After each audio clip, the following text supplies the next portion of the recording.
Mike Missanelli show on this murky day in the Delaware Valley, and we'll try to provide some sunshine. This is going to be a packed show, folks. We're going to have a lot of fun on this show today with topics, with guests, with general knowledge. We got it all today, so don't go anywhere because the Mike Missanelli show is going to dazzle you today. We're going to have the governor on the show. Now, the governor wanted to come on the show today because this is the Battle of Pennsylvania coming up on Sunday, Eagles and the Steelers. He is a rabid Philadelphia Eagles fan, the governor, which gives him a little bit of trouble in Pittsburgh. Let's face it. There's a civil war kind of going on between the one city here that we appreciate and the other one that is a wannabe city in Pittsburgh. But the Steelers and the Eagles are playing, and you get this vibe, and he's in a tough spot. As the governor of the entire state, he's an Eagle fan. So, and I am told that he is willing to take calls from Steeler fans to go head-to-head with him on this whole thing. So that's a highlight. That's coming up at like 11:30, 11:35. We'll also have Nick Sirianni speaking today. And, of course, with this big topic that dominated the airwaves yesterday with what Brandon Graham had to say about the relationship between Jaylen Hurts and A.J. Brown. And, of course, a lot of people try to dismiss that. No, you can't dismiss it. It happened, and it's an issue, and the toothpaste is out of the tube. And so we had to talk about it yesterday. So now the follow-up is, because everybody's been talking about this, and what Bill said yesterday is, why is Jaylen Hurts escaping from this criticism right now? And so we will explore that today, because there are many, many people who think that Jaylen Hurts gets picked on in this city. And I want to explore that. I want to really get into it, whether you actually believe that or not. He was criticized after a lackluster game on Sunday. And there are actually some people that believe that Jaylen Hurts is the most criticized athlete in Philadelphia sports history. To that, I scoff, all right? Because the nature of the position, quarterback, you're going to get criticized. Now, sometimes this does, and I will admit, because I'm an open-minded guy, it bleeds into racial lines. I get it. And Jaylen Hurts, fighting that perception, who had many years that the black quarterback never gets the respect of a white quarterback, blah, blah, blah. To a large extent, that is true. However, I lived in this town for a long time. And there is no chance on earth that Jaylen Hurts is more criticized than another black quarterback who played in this town by the name of Donovan McNabb, number 5, who was criticized incessantly in this town, and he happened to be the best quarterback in Eagle history. Quarterbacks, by their nature, have the bullseye on them. And when they don't perform, you get criticized.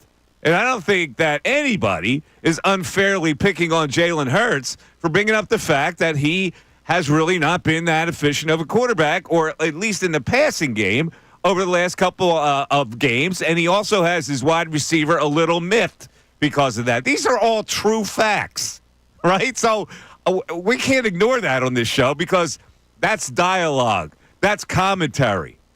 That's being involved in your sport and knowing what's going on in your sport and being into your sport. So I would love to have this dialogue today on why you think he's unfairly criticized. Now, in this show, we're going to play some sound bites, because I happened to be watching this show yesterday, where James Jones, a former Packer wide receiver, and also Acho, who played here as a linebacker, went on the record yesterday saying that he deserves some criticism. Why are people afraid to criticize Jaylen Hurts? And I don't understand it either. If you play well, you get praised. If you don't play well, you're going to get criticized.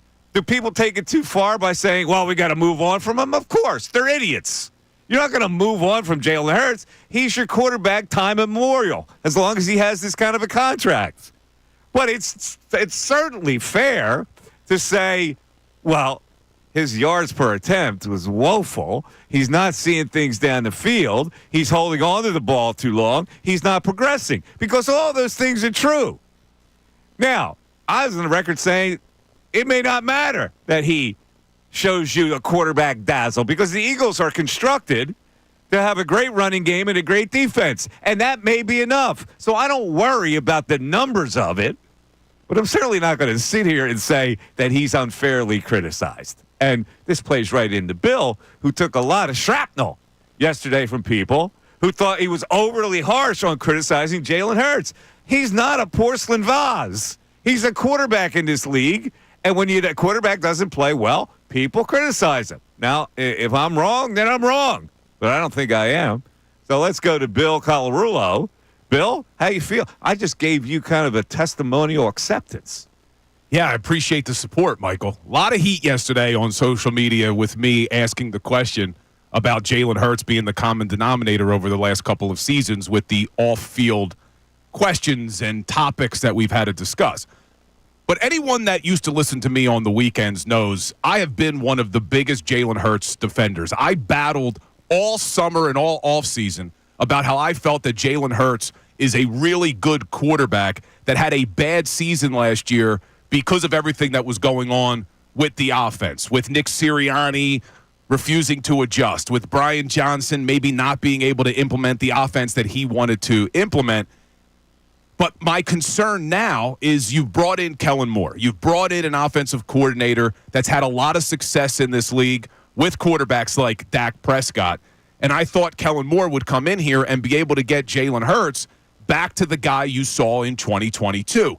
But we're not seeing it. We've now seen 3 years in a row where he's starting to regress. He averaged 247 a game passing in 2022. Last year, he only averaged 227 a game passing. This year, he's averaging 200 yards per game passing. And my concern is, well, what is the issue? Because I know they're leaning heavily on the run, but this isn't just a run-heavy offense that we're seeing. We're seeing an offense that can't throw the football. Things should be a lot easier when you have a running game like you have with Saquon Barkley. Jaylen Hurts should not be struggling in the passing game like he's struggling. And when I say struggling, this isn't just coming from me. There's a reason why, whether you agree what A.J. Brown did post-game or not, there's a reason why A.J. was frustrated. There's a reason why Devontae Smith was frustrated. Even though they're winning games, they know the passing offense is not anywhere near where it should be with the weapons that you have, with allegedly the offensive coordinator that you have in Kellen Moore. So I'm with you, Mike. I don't think the criticism is unfair. Now, I will say, this offseason, there were people who I think were over the top in their criticism of Jaylen. I didn't think last season, even though it was a down year, I didn't think it was a horrible year from Jaylen Hurts. The turnovers were an issue. And I think now he's focused so much on trying to not turn it over that it's preventing him from taking those chances, those 50-50 balls to A.J. Brown, throwing guys open that you see from the elite quarterbacks. The elite quarterbacks throw their receivers open. They throw the ball before the receiver's getting out of their breaks. You're seeing a very hesitant Jaylen Hurts because he's so afraid to turn the ball over. And listen, just to piggyback off of yesterday, let's not fall victim and be oblivious to the issue at hand. A.J. Brown, when asked about what the problem is, said passing. That is a passive-aggressive shot at whomever. Whether it's the quarterback, whether it's the offensive coordinator, whether it's the coach, whether it's the scheme, whatever it is, let's not be oblivious to it. I read a tweet from Zach Berman, who covers the Eagles, who should know better, saying, well, what's wrong with him saying passing? You know exactly what's wrong with him saying passing. My God, if you can't get recognize that, where are we living, on Mars? I mean, it was an issue, and he said it was an issue, and that created a topic that was conversable. So we're going to converse about it. And we had this conversation last week about why I felt that Josh Allen deserved the MVP over Saquon Barkley, because we talked about how the most valuable position in sports is the quarterback. Of any, you look at your 4 major sports, the most important, most valuable is the quarterback. So with great power comes great responsibility. Oh! Little Spider-Man reference there. So, Spider-Man, or was that Machiavelli? oh, maybe it was Machiavelli going way back. I think Spider-Man may have taken it from. That's all right. Go, Spider-Man came up with that one on his own. Yes. Machiavelli, the prince, right? Is that from the Machiavelli? Yes, the prince? But the quarterback, no matter who he is going to get more eyes and more criticism and more discussion because the position is so important. It is the most important position in all of sports. So for us not to debate and discuss the quarterback play would be malpractice on our part. it would, and we're going to discuss it today. And so I really want the people that believe that Jalen Hurts is unfairly criticized. I'd love to hear from you. And I have a different opinion, but that's okay. You have a different opinion. You can make the case for that. That's fine and dandy. So it is General Knowledge Wednesday also today. Oh, my God, what a show. Yes, good prize today. It is a good prize. It is the very famous Flyers charity, the Carnival, the Flyers Carnival. What do they used to call that? The Flyers Fight for Lives. It used to be the Flyers Wives Fight for Lives. Now it's just the Flyers Charities Carnival. A 4-pack of tickets with the sign and snap. What is that? What is sign and snap and signed item? What does that mean? I don't even know what that means, right? What's I don't know. We're going to have to look into it. What is with sign and snap? Yeah, your what is sign that? and snaps now, you can get to meet a Flyers player. You get 1 photo and 2 autographs with the player of your choice. All right. Anyway, 4-pack of tickets is our prize. And we'll tell you the topics that have to go against Ray after this. 610-632-0975. I'm in the mood to chat today, so hit us up on that line or text us. The Mike Missanelli Show continues. Tyrone Johnson. I think Jalen Hurts is.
Show 97.5, The Fanatic, 610-632-0975 is how you get into the show. Of course, our 10 o'clock hour is brought to you by Window Nation, where you can take advantage of Window Nation's 50% off sale on all style windows, plus make no down payment with no payments and no interest for 12 full months. Just call 866-90-NATION or visit windownation.com. All right, here's the question I have for people. Why was it okay to rip into McNabb all those years and not Hurts? And the answer is really simple. Demeanor. One was a goof and sometimes a whiner, although we forget the fact that he played almost the entire half with a broken leg. And one is seriously focused. So it's okay to criticize the goof. It's not okay to criticize the serious man. When the same... the same inefficiency resonates with people. So it's a little weird. Yeah, and I never understood, though, why McNabb got criticized so much. He did get criticized a lot, and I know he was corny. He was kind of a corny dude. He's a goof. Yeah, he didn't really... That's why. Yeah, he didn't really connect with the city. Right. Well, that's why he got criticized. But as far as his play on the field... Well, this is my point. His play on the field was good, more good than bad. He failed in big spots, which hurt him. But the bottom line is he was a goof, and he kind of whined all the time about getting booed at the draft. And people say, I had enough. Well, it's the same. Here's the criteria for a quarterback. If you play well, you get praised. If you don't get praised. So when we're talking about, like, I'm reading this breakdown here of the Eagles film. The passing game needs not to get in the way of this team and turn the ball over. We agree with that. Then they're not throwing the ball very much. And maybe it's because he's afraid to have a turnover. All those things could be true that are limiting his dazzling performance. He's still efficient, but the dazzling performance. So when I say efficient, I mean he'll take off for a 35-yard run that'll break your heart. He'll make a big completion on 3rd and 9. These are the efficient things that keep you winning, although the stats aren't going to be eye-popping. So now they look at the first play of the game in this analysis. A.J. Brown is open when Hurts hits his back foot. He could have been alerted, so he could have alerted to this. The play is a 3-level stretch concept, and the Panthers' deep cornerback, J.C. Horn, jumps the intermediate route. Hurts should be able to see this by the time he hits his back foot and could throw it deep to A.J. Brown. This could have been an explosive play. The check down that he gave was the very first throw of the game. And that gives you very little time to get it in any rhythm since it's the first throw of the game. And so he took the check down. Now, people look at that and go, well, he's not reading the field, which may or may not be true. But it's certainly appropriate to point out. So I don't know how much credibility you think these guys have. I don't really care. But I know these guys were ex-football players who thought that it was appropriate to criticize Jaylen Hurts. So let's just start. This is from FS1. What is the name of that show, right? The Facility. The Facility. And Shady McCoy is on it. And you watch this show, Shady Luckton, he's uncomfortable listening to these guys do that because he's an Eagle, and he's got put in a Wall of Fame, whatever, and he's not going to criticize Hurts or the Eagles. But here's James Jones, a former Packer receiver, and here's what he had to say. Listen, to win a Super Bowl right now, Jaylen Hurts is the problem, period. The passing game is the problem. Jaylen Hurts is his passer, and people are open. If they are going to win a Super Bowl, because they have a Super Bowl caliber roster, if they're going to win a Super Bowl right now, he is the problem. He has to get better. But then again, when I do look at it and I hear BG, Jaylen Hurts is trying, maybe this is the best Jaylen. Maybe we're asking too much for Jaylen. Maybe this is the best him. He has 16 touchdowns right now. The year they went to the Super Bowl and he had an all-pro season, he had 22. And I understand you're looking at me like that because we see people wide open. I understand. Throw the ball. But he ain't been throwing it because the stats say that he's on pace for everything the same. So from year to year to year, he has not been throwing them. So in my humble opinion, 100 yards passing, a little over 100 yards passing, a little over 100 yards passing the last 3 games. That's not winning no Super Bowl, and we're watching people be open. So if you're asking me if it's one problem to pick on the Eagles that's really going to hold them back, that is the problem. It's the quarterback not passing the football. And there's nothing wrong with calling him out on that. He's a player on the team. Oh, well, there you go. I mean, he fired away on that one, so let's add a little context. On Sunday, Hurts threw 5.1 yards per attempt, according to the Next Gen stats, the lowest average of the season. His 5.6 air yards per attempt is also a season low. He also held on to the ball longer than he had in any other game this season. He averaged 3.47 seconds to throw, the highest rate in the NFL in Week 14. Now, there are some that is legitimate criticism. Now, there are some people that don't think that's fair. Maybe even some people in this own radio station don't think that's fair. The fact of the matter is, I think it's very fair. That doesn't mean that the Eagles aren't going to win a Super Bowl. Like James Jones, I still think they can win a Super Bowl. Bill is the one that said that may prevent them from winning a Super Bowl. Yeah, well, first of all, James Jones, I think what a lot of people took issue with is last week he has a different soundbite saying that Jaylen Hurts is a top 3 quarterback in the NFL. So he flip-flopped. Changed his mind. So quickly. But one of the things that we have been addressing here on this show for a couple of weeks is, yes, is this passing offense good enough? Because statistically, you look at the past 15 years, no, a 31st ranked passing offense is not going to be good enough to win a Super Bowl. And to James Jones' point, Jaylen Hurts in the last 8 games, they're averaging 156 net passing yards. That's terrible. I know they're winning games, and I know that that's all we should be concerned about. But I keep saying if we truly have Super Bowl aspirations, we can't just put our head in the sand and ignore the fact that 156 net passing yards on an NFL team that has weapons like the Philadelphia Eagles have, where you know defenses are loading the box against the run, the fact that you can't put up more than 156 net passing yards a game is mind-blowing to me. And they're not going up against the 85 Chicago Bears. They went up against the 24th ranked pass defense, the 31st ranked pass defense. Mike, there is a problem with this pass offense. It's not just that it's a run-heavy scheme. It has flaws in the passing game. All right. Listen, here's the bottom line. It's okay to criticize him. People want to wrap him up in swaddling to get him away from the big bad wolves. He's a quarterback in the NFL, for crying out loud. And this nonsense that he's the most criticized athlete in Philly sports history is just nonsense when we had a guy that wore number 5 in this town. All right. On the other side, we'll hear from Acho. Now, I'm not a fan of Acho. I don't know how many people are. But, you know, he's got something to say about it also. And, again, it's General Knowledge Wednesday. So if you want to climb in, we'll start it against Ray. The categories are general knowledge, also an NBA topic. NBA basketball, there'll be a question of every year in the NBA for the last 20 years. And also, category called, Ray, states that beat Florida. I'll get more specific on what that category is in a minute. You're in trouble today, Ray. You're in trouble. You might be in trouble. The Mike Missanelli Show is on 97.5 The Fanatic.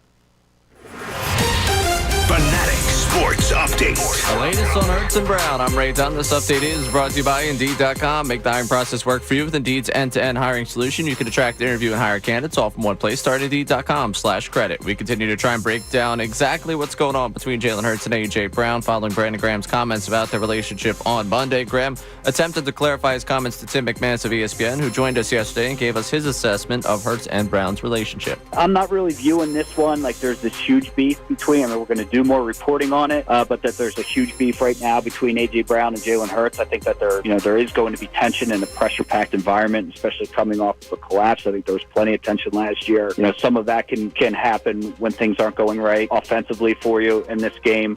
You can hear our entire conversation with ESPN's Tim McManus from yesterday on 97.5thefanatic.com. We'll hear from Nick Sirianni today at 12:10 or whenever he shows up to address the media, as he will talk about, I'm sure, what's going on with A.J. Brown and Jaylen Hurts. And, of course, Sunday's game against the Steelers. Pennsylvania Governor Shapiro will join the show coming up at 11:35 to talk about the Battle of Pennsylvania between the Eagles and Steelers. Elsewhere, the Flyers won 5-3 over the Columbus Blue Jackets by 2 goals from Travis Konecny. They'll be back in action Thursday at 7 o'clock against the Detroit Red Wings. I'm Ray Dunn on the home of the 76ers and the Flyers. 97.5 The Fanatic and 97.5thefanatic.com.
The first of many as we get to the Christmas season. It's officially that time of year. Oh, it's all cold along the beach. Is that your favorite Christmas carol, Mike? No, I mock it. Well, it's my favorite, so I can use it for a bit. I got it. That's the favorite of it. You know what we need, Ray? You got to get DMX's version of Rudolph the Red-Nosed Reindeer when we come back a few times. Oh, I like that. I like that. I like that angry Rudolph. Yeah. It's a good one. All right. I got something here. Since we're having Governor Shapiro, I guess I got to ask him about this because VisitPA.com is hyping up this Eagles-Steelers game, and you know what they use as the big headline on the if you look at VisitPA.com to advertise this big Steelers-Eagles game, the best showdown ever. Is that a ripoff? Wow. Is that a ripoff? The best showdown ever? Are they infringing on our intellectual property? Best show ever? Is that what they're doing? They may be. Ray, you got to look into that. You got to defend the station here. They're infringing on our intellectual property. They just Ray. added one word. Without a question mark, of course. All right, let's move on. Yeah, so they're the best showdown ever. The show that comes up after is the best show ever? So a little different. This probably is the best showdown ever. There's no question mark. You do that. All right, let's move on. Acho has a lot of different opinions. The Acho brothers are both on TV. Sam and Emmanuel. Emmanuel's the one who played here for 13 minutes.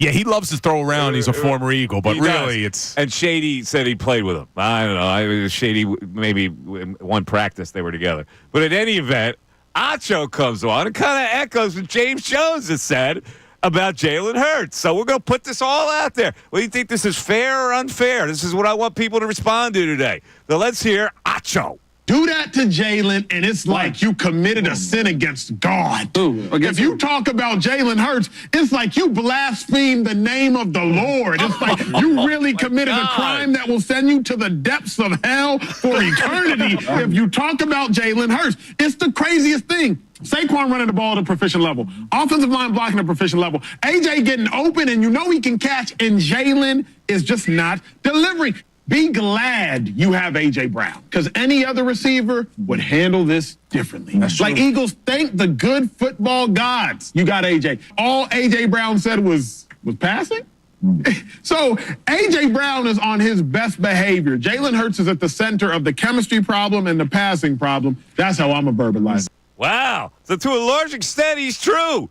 You blaspheme the Lord when you criticize Jaylen Hurts.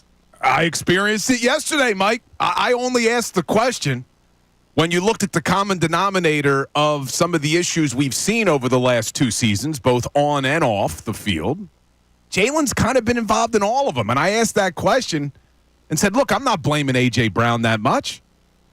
And people come after you, man. I mean, calling for your job and how dare you and you hater and you're this and you're that.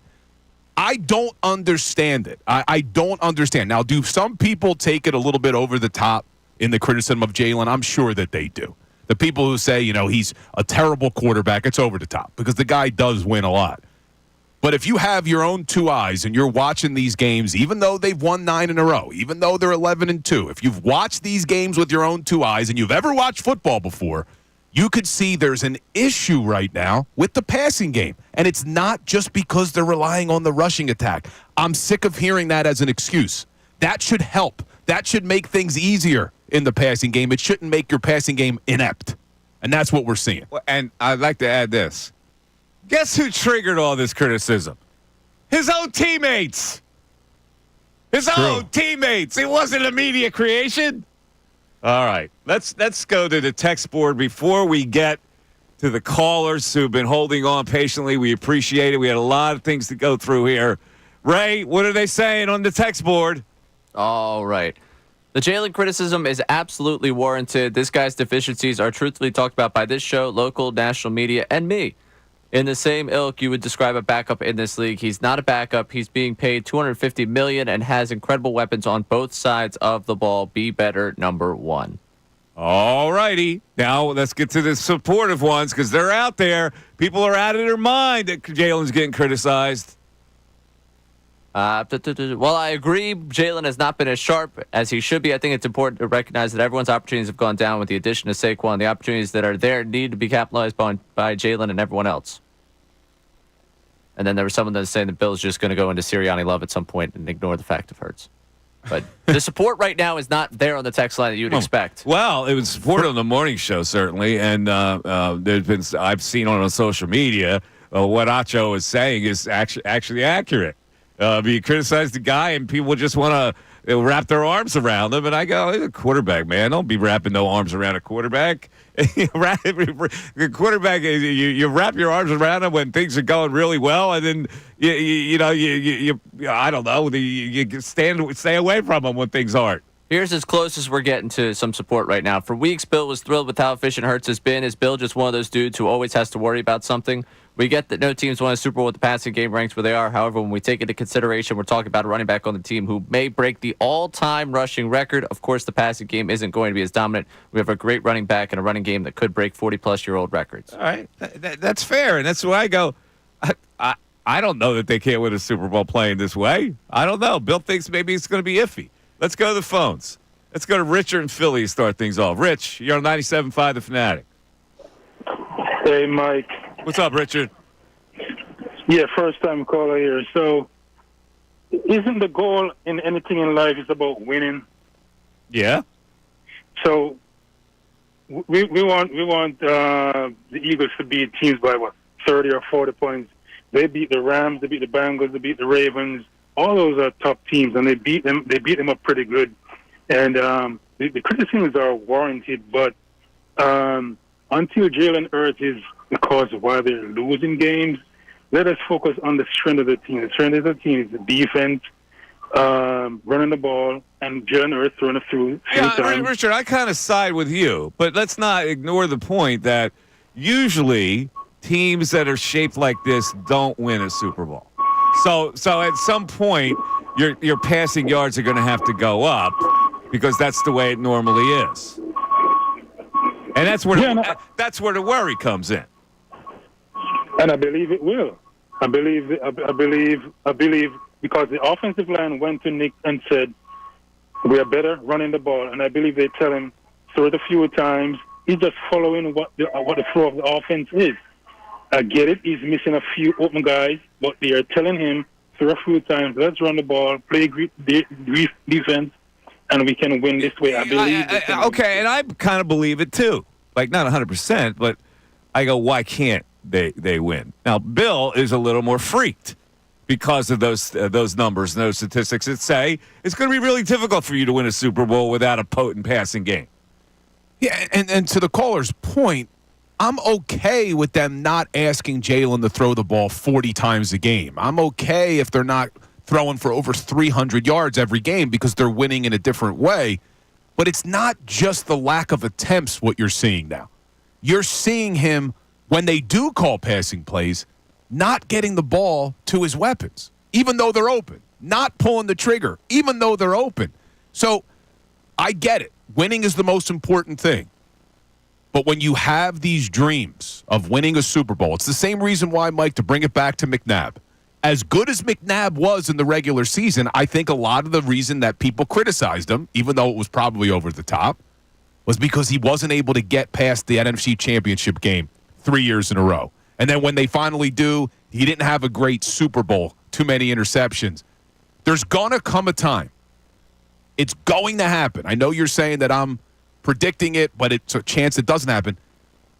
History would tell you there's going to come a time where a team's able to shut down the run, and you're going to have to do something with your arm. Or a team's going to be able to score points on your defense, and you're going to have to be able to win it with Jalen's arm. And right now, I'm not sure I have that confidence, Mike. I got it. There's always an exception to history, though. Like I can't say the Eagles won't be the first team to win a Super Bowl doing it this way. I can't say it. No, and we've talked about this a lot. You go back, the most recent team to win this way would have been the 2013 Seahawks. Great defense, good rushing attack, and they had Russell Wilson.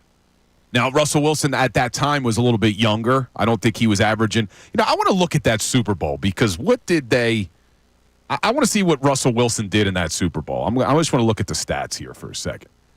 So that would have been the 2014 Super Bowl, although it was the 2013. So they won 43-8 against the Broncos. Yeah, Russell Wilson, 18 of 25, 206, two touchdowns. Pedestrian. And I think a lot of their touchdowns, they got a safety to start the game. Let me see. There was an interception for a touchdown. His two passing touchdowns came in the second half when they were up 20, very big. 22-0 already. So it's definitely possible. It's definitely possible, but I like my odds better looking at 14 out of 15 than 1 out of 15. That's why I'd like to see this passing game improve. And I think Jaylen, if you gave him truth serum, would say, yeah, I want the passing game to improve as well. We'll hear from him later on today. I don't know if he'll give you much, but.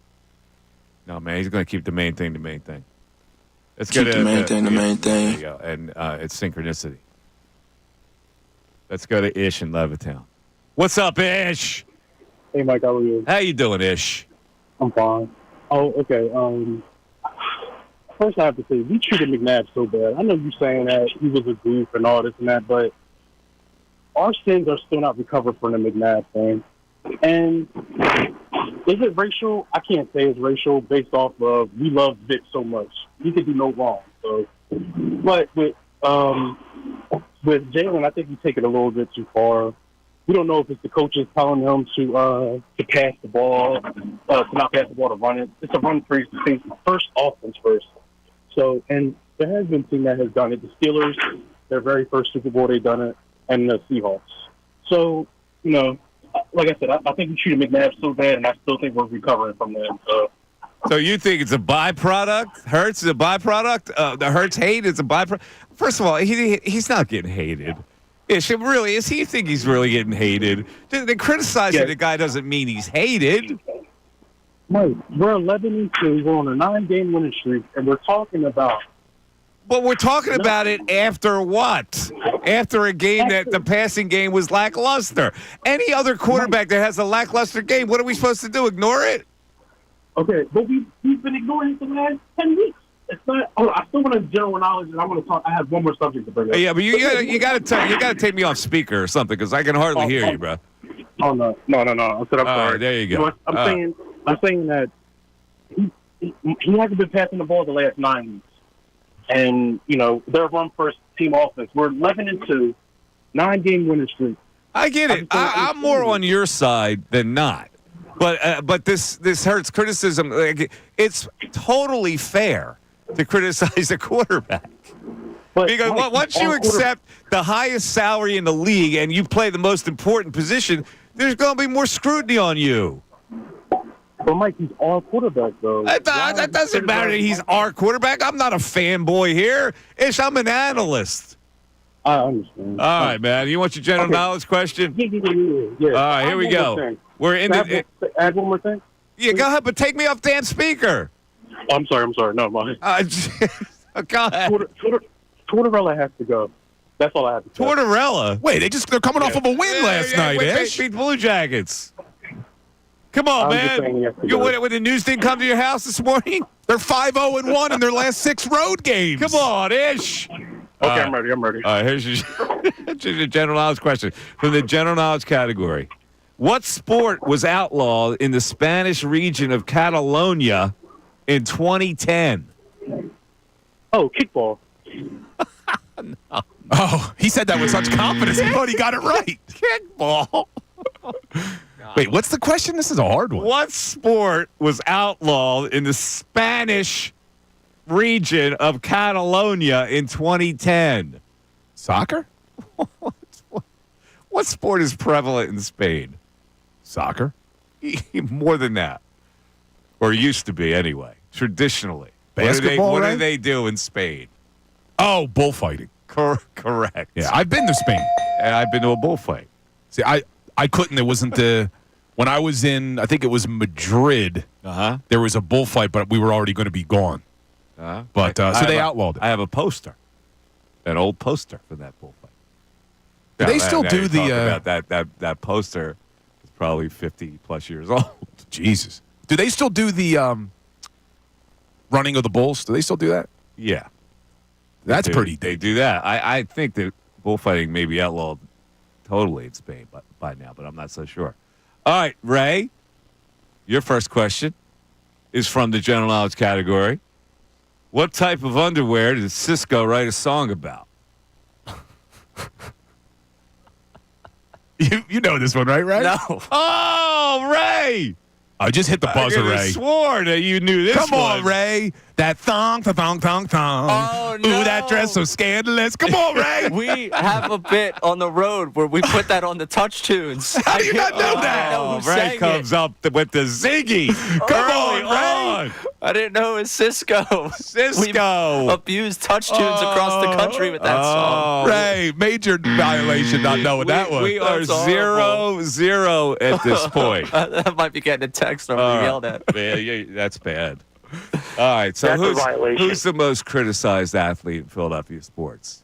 It's McNabb, 100,000%.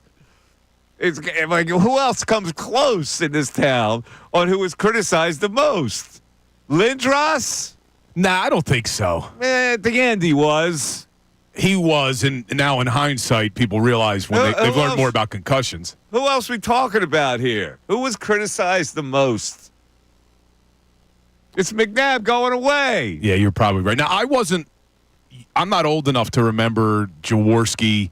I'm not even old enough to really remember the Randall Cunningham years, but Randall, it was criticized to an extent, but Randall was more charming than not. Like that got him off the hook because he was so eccentric that people didn't know what to do with him. Yeah. Now, people in the YouTube chat are saying that Embiid may surpass Jaylen. I don't know. They're exasperated with Embiid. I don't think they're criticizing him. They're just worn out by him.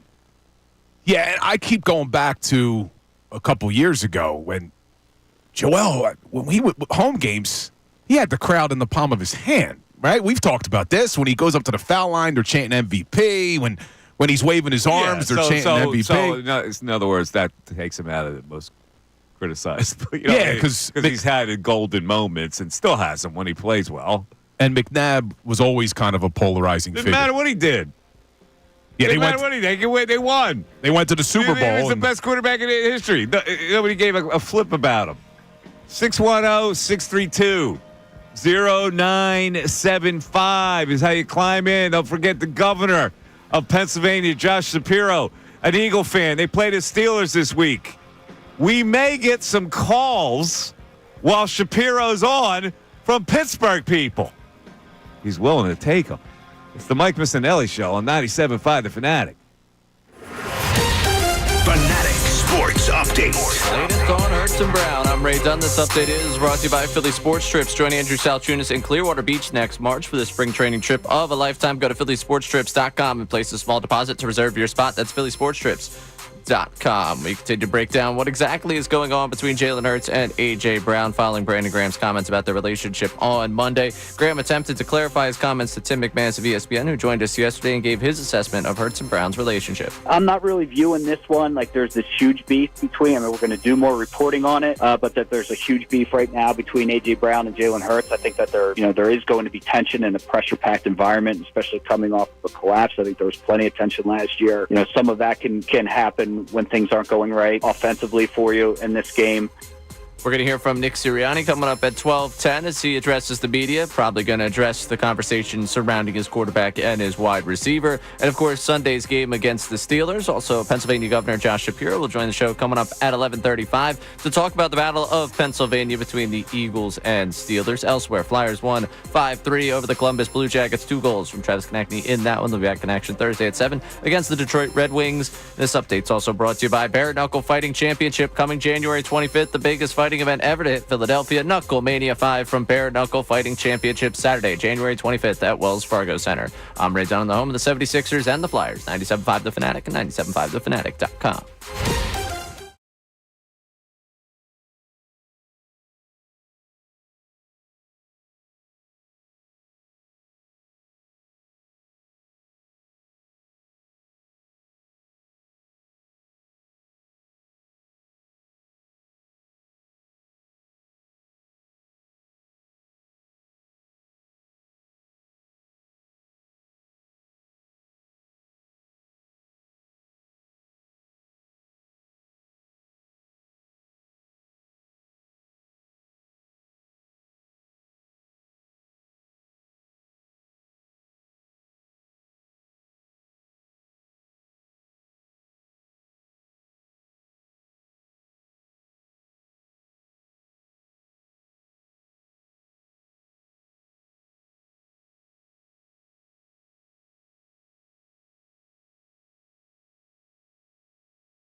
Ray on Johnny on the spot.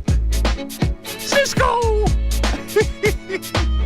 610-632-0975, the 11 o'clock hour of the Mike Missanelli Show.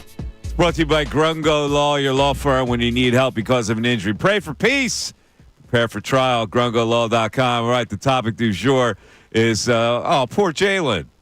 You know, I have to laugh at people when people say, he's unfairly criticized. Hey, come on, man. He's a quarterback. He's coming off a lackluster game. What are we expected to do as fans or as analysts or as talk show people or as writers? You have to point it out, and especially on the heels of where the star wide receiver may be a little disgruntled. How do we know that? Because the damn teammate said he was. The whole thing is ridiculous to me. Yeah, and everything that we've been hearing from people who were in the locker room post-game is it wasn't just AJ that was upset and frustrated with the passing game. You could see it that Devontae was upset. It's just that AJ's the clip that went viral because they said, what do you need to work on with the offense? And he says, passing. But this also isn't just an overreaction to one game. Like, we've been talking about this passing offense, and is it going to be an issue for a few weeks now? Yeah. When they weren't able to get it going against some of the worst pass defenses in the league. So this is still a talking point. And here's what I don't want, because I see fans coming at me again on social. Oh, they're coming at you again? Well, after Acho and James Jones had your back? Yeah, Two guys that you just want to be on the same no, side. you definitely don't want to be on the same side as them. They are not loved here in the city. But people are coming at me, and they keep saying they're 11-2. They're 11-2. What are you complaining about? They're 11-2. This brings me back to the Donovan McNabb criticism. McNabb had regular season success, but the reason we criticized him was because he couldn't get past the NFC Championship game. They couldn't win the Super Bowl. So when we look at this team that's 11-2 and you see a path through the NFC for them to get there, well, what could hold them back? But here's the difference. We know that happened with McNabb. We don't know that's going to happen with this situation. You don't, but when you're looking at this team right now, and you had to say, what would most likely prevent them from going to a Super Bowl? I think we'd all have to agree it's the passing game. I don't go there.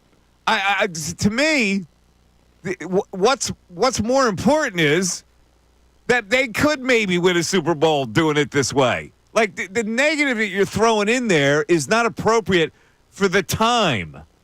Like you're creating a cloud of doom before it's time to create a cloud of doom. See, you look at it as a cloud of doom. The reason that I want to highlight it, and I'm hoping the coaching staff feels the same way, is this is what you need to work on down the stretch. Well, I think they know that. But that's why I think it's so important that it's coming out here, because when you look at that offense, I don't think the issue is play calling. See, this is what bothers me, is last season, and I was guilty of this all summer as well, I blamed the play calling, I blamed the scheme, the route concepts, all of these things we blamed last year, and I was making excuses for Jaylen.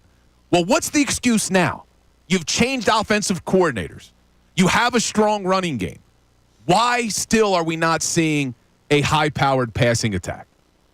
And the common theme is Jaylen. Oh, boy. But I'm not to the point. Criticizing him. I am criticizing people him. Don't like that. But I'm not to the point of saying that I'm out on Jaylen Hurts or they should replace Jaylen Hurts. They should cut him. I'm not there at all.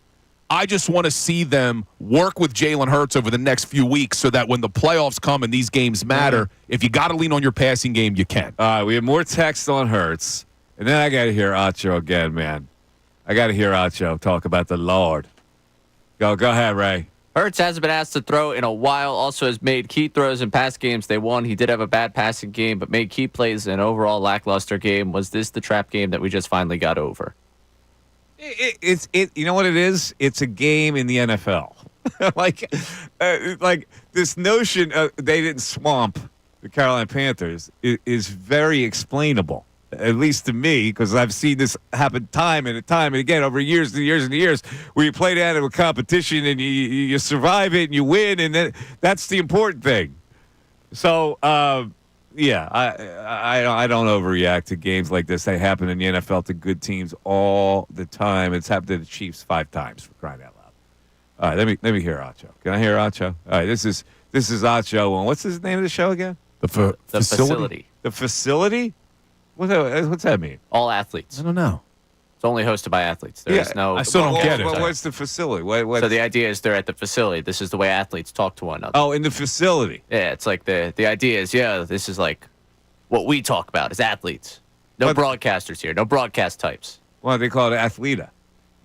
That's already taken. That's been taken. Oh, it's already taken. All right, the facility. Or the complex. Here's Acho. The complex could have a nice little double meaning. Yeah, that's enough with it. Here's Acho. Do that to Jaylen, and it's like you committed a sin against God. If you talk about Jaylen Hurts, it's like you blasphemed the name of the Lord. It's like you really committed a crime that will send you to the depths of hell for eternity if you talk about Jaylen Hurts. It's the craziest thing. Saquon running the ball at a proficient level. Offensive line blocking at a proficient level. AJ getting open, and you know he can catch, and Jaylen is just not delivering.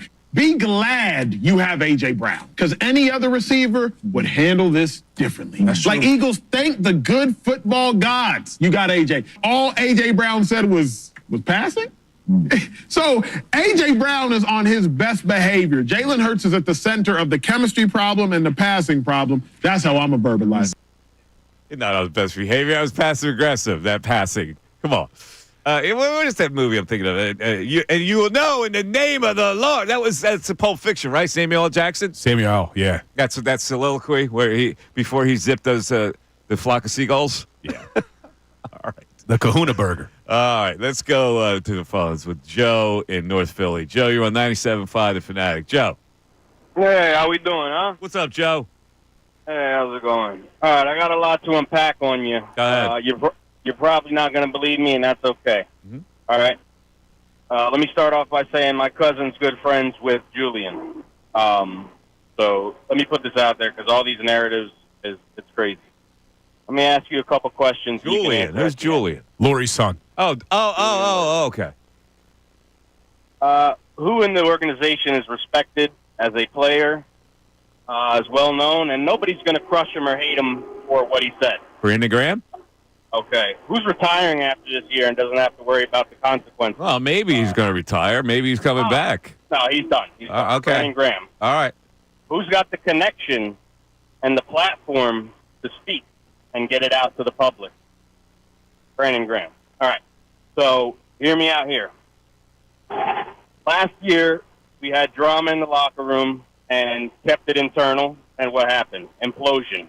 All right? Imploded. Jeffrey Lurie knows after A.J. Brown's comments what was going to happen, and he doesn't want the team falling again. So what does he do? He calls Brandon Graham, and he says, listen, I need you to get this out there.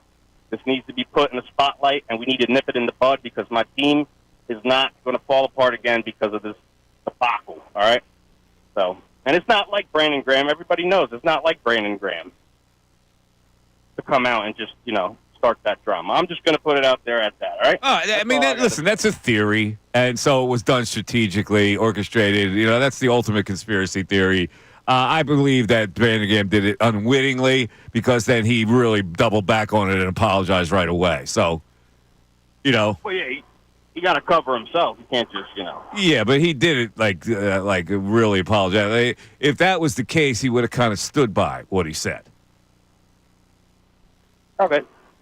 Yeah, Joe, I know that your brother's sister's cousin's friend knows Julian. Knows Julian. But from what I'm hearing, no, the organization was not happy about what Brandon Graham did. And maybe they're just putting out that information. Maybe this is a big conspiracy, but I'm with Mike. Why then does BG immediately backpedal from what he said, and now they're running damage control? I can't imagine that this was done intentionally from the top. All right, man. Would you like a general knowledge question? Yeah, sure. It's a big prize today, man. Flyers, charities, Carnival, 4-pack of tickets. It's always a good thing. And this is an NBA basketball question by year. So something happened in each one of these years. We'll go back all the way to 2000, but I will give you this one here. In 2012, who was the Asian player who sparked a short-lived insanity at Madison Square Garden? Jeremy Lin. Correctamundo. All right, so let's put him on hold here. Wait a second here. Wait a second. I got to back up Ray on this one. I don't know. Can you use the word insanity in the question? Like in taboo, I would have buzzed you. I feel like that would have been one of the words you can't use when given the Well, question. They used it because it's Linsanity. That's what I'm saying. It's too close, Ray. I don't know. If It's you lose fine. by one, it's under protest. I Well, deserve he that had one to for know not. the player for him to get it. Insanity's just not going to get him the answer. He had to know the guy's name was Lynn. Linsanity. I don't know. We'll see, Ray. No, that's totally legit. Come on, Ray. Get this All one Ray, right. So here we go. Ray, the year before, 2011. Who was the youngest player in NBA history to win an MVP award? Derrick Rose. Oh, Ray goes bang. He didn't even have to Nice think score. about it. Woo. You That ask him was- about Cisco, That was he impressive. clams up. You ask him about that, boom. Not Very even a question. impressive to tie the Cisco score. is At not one- leading the Bulls back to relevance, man. Come on. What a sad career, man, that he got hurt. That guy would have been phenomenal. Well, he was phenomenal for a lot of years. He was, but wasn't that the year he gets hurt and then the Sixers beat them in the postseason, right? Didn't the Sixers as like an 8 seed or a 7 Yeah. seed? Yeah. Beat the Bulls. Where do you go to college? Derrick Rose. Mr. College. I don't know that. Right, where'd he go? That's why I asked you, because I knew you would come up with it. Memphis? Ray's got that, yeah. Memphis. All right, 610-632-0975 is how you get in. It's General Knowledge Wednesday. Coming up is the governor of the state of Pennsylvania to talk about the best rivalry ever. And then Sirianni at 12:10. It's the Mike Missanelli Show on 97.5 The Fanatic. Matt Fay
6320975. We got a hot topic going on, and we want to talk to the people about it. But let me take a quick detour because there's little things that I always wind it back to the main topic, but there are little things that I got to get out of my system that you see that happens in real life. Like this story is just too precious for me to avoid. So this guy in Salt Lake City, Utah, goes to the car dealership and he buys a used Subaru. He drives out of the dealership, and the car is acting up or something. And he rides it back to the dealership, and he wants his $4,000 back because they sold him a lemon. And they go, "Sorry, pal, this is how we sold the car as is, and we told you that it may need work and blah, blah, blah." And he goes, "If you don't refund my money, I'm going to drive this car right through your showroom." And they go, "Well, hold on, fella. You don't have to overreact. Blah, blah, blah. But, we just have to explain to you that, we told you this car may needed work, blah, blah, blah." The guy gets back in the car, goes away from the dealership. 10 minutes later, he comes roaring back and drives it through the freaking showroom window. I saw the video. Oh, my God. In a way, I got to give him a thumbs up. Now, he's going to go to jail. Yes. But the fact of the matter is, and then he says, after he blasts through the window, he said, let me quote him correctly here. "I told you, MFers. I told you." The problem is, Mike, you're giving him a thumbs up. God. Not only is he going to go to jail. I got to respect it. Yeah, but not only is he going to go to jail, and he's probably going to be responsible for all the damage to the dealership, he still owns the car. So all the damage to the car's on him, too. He's got no money to pay for the damage. He bought a car for $4,000. What are they going to get off of him? His shoes? No, so he just lost the car because it probably is totaled. Insurance isn't going to cover it because it was an intentional act. Now I'm going back to my legal career. He's going to jail. But you know what? I bet she's got a little satisfaction on that perp walk to jail. Yeah, he had about 5 minutes of satisfaction, and now he's probably sitting in jail saying, "What the hell did I just do?" This is one of those you feel terrible afterwards. But driving through that showroom window, oh, my God, what a rush. F you guys. Wait, where was it at? It was in Utah? Salt Lake City, Utah. I didn't even think they had tempers in Utah. That's too funny, man. Oh, let's get back to the phones. Let's go to Joe in Mount Laurel. Joe, you're on 97.5 The Fanatic. Joe. Hey, guys. So, Bill, we've had this conversation multiple times about Jaylen Hurts and the lack of throwing the ball down the field. Yes, Joe. So I want to make sure you're the one that used to call me on the weekends who had issues with Jaylen. And I used to argue with you that I thought Jaylen was a good passer. Yeah, and I was just reading his college combine. It's the same quarterback. He leaves the pocket too soon. He doesn't anticipate throws. I'm not saying he can't get better. I mean, but let's be clear about this. He's the starting quarterback because everywhere else were spectacular. If he was on a bad team, there probably would have been a quarterback change. You can't throw for 100 yards a game and think it's okay. Yes, you can. When you're winning, you can. Mike, you can't. Yes, you can. Look how pedestrian Brock Purdy was with his passing attack. Brock Purdy throws the ball for over 200 yards and throws the ball down the field. But when he first started out, it was pedestrian, game manager, the whole bit, and they won. Yeah, but this is his fifth year. At what point? And we surrounded him with, let's be honest, the quarterback, the running back, the line, and the receivers, the weak link is clearly the quarterback. But Joe, are they a successful team or not? Yes. Then what's your level of worry if they're a successful team? Because I know you said they could win the Super Bowl this way. If we get in the playoff game, we're going to have to hand the ball off to Saquon 40 times to win. Well, I don't know. Maybe he won't have to. Who knows? It's not like he can't make any throws. He's made some timely throws. Yeah, if the guy's open. What tight window has he ever seen? He's never been through a tight window. He threw that 3rd and 7 completion to Goddard, which was the key first down that whole game, and that wasn't a wide open guy. He had to put it on him. I know, but if you watch the game and take the numbers off, and the better quarterback on Sunday, you make the argument that Price played a better game. Joe, you're hating. No, I'm not. Okay, wait. Can I just one more thing? Yes. One more thing. So, am I not? I know the fact that AJ Brown. I'm playing the other side now. AJ Brown's the captain. Okay, is this the same guy that dinged his knee against the Giants and didn't go to the playoff game in Tampa Bay, and nobody said a word? Nobody said a word. Your captain didn't get on the flight to go support your team in the playoff, but he's the captain. Yeah, I'm not sure, though. Sometimes there's rules with it. I don't know. When you have a leg injury, sometimes they won't let you stand on the sidelines. I know what you're asking, Joe, but I'm not sure if that's indicative of A.J. Brown. Listen, I think people have a tendency to ignore some of the things he's done, which I don't know how you can, but he's acted out sometimes. I get it. All right, Joe, let me give you a general knowledge question because you're playing for a big prize here. 4-pack of tickets with a player sign and snap package for the Flyers Charities Carnival February 23rd, plus an autographed item from Joel Farabee. Oof. I tell you, it doesn't get any better than that. And here's the question. States that beat Florida. States to beat Florida. So if I say to you, what states have it rains a lot in Florida, but what states or one, and I'll just ask you for one, has the most average precipitation, more than Florida? That's should be easy. Yeah, Washington State. Washington State. Seattle. Oh, it's a good answer, but it's incorrect. Sorry. Really? Sorry about that. See, I would have thought, because Seattle gets so much rain, we're told. Yeah, but Louisiana, Mississippi, Alabama, and Tennessee are the states that get more average precipitation per year than Florida, where it rains a lot. It rains like every 10 minutes. Yeah, there's short storms, but yeah. So Ray's got a shot to take the lead here. Ray's got a shot, and it's the same category. All right, Ray. Florida had a lot of old people. However, there are 5 states that have an older median age of residents. Give me 2 of them, Ray. Oh, 2 of them. Since it's 5, you got to give me at least 2. Right, because he had to get 2 of the more precipitation states. I'll go with Maine. Maine is correct. Wow. And I'll go South Carolina. Oh, no. I was going to say Arizona? No, you should have stayed in the same geographical range. Vermont. Yeah. The Northeast. And New Hampshire. And also West Virginia. I knew Maine because when I was graduating, there was a program they were doing up in Maine where they were paying some or you could count your college loans against your taxes up there. Something crazy where like all of us were like, you know what, we're all just going to move to Portland, Maine together. Yeah. And it's clearly that didn't happen. All right. Well, in any event, it's old up West there. Virginia, probably because you're born there and you stay there forever. You never leave West Virginia, do you? Probably not. You stay in them there hills. So we still got a 1-1 battle going on. 610-632-0975. All right, coming up in just a little bit, the governor of the state of Pennsylvania, rabid Eagle fan. Big rivalry. The western city versus the eastern city.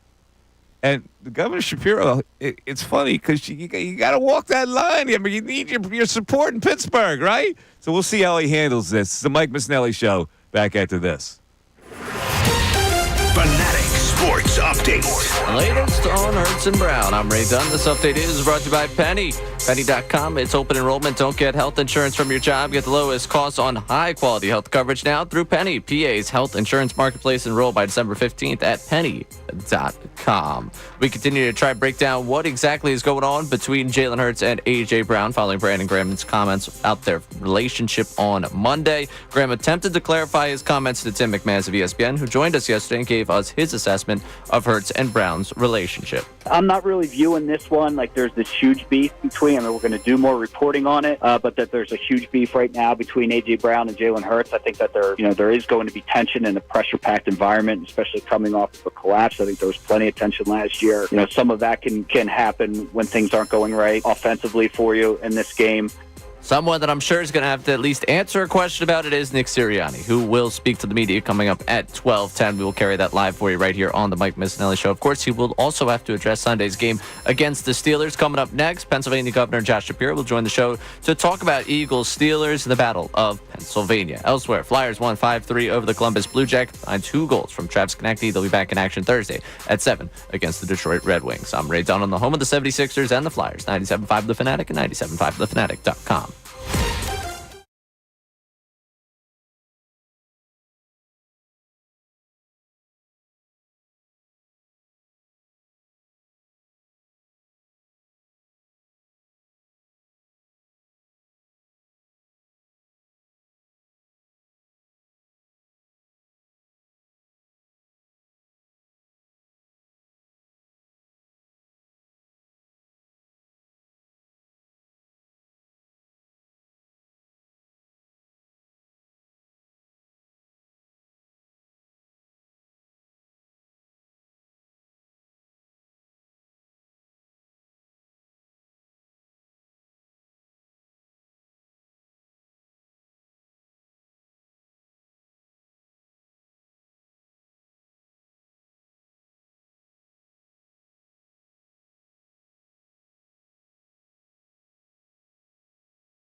On the Mike Missanelli show, in just about 3 minutes or so, Governor Josh Shapiro will join us as we have the big battle of Pennsylvania with the Eagles and the Steelers.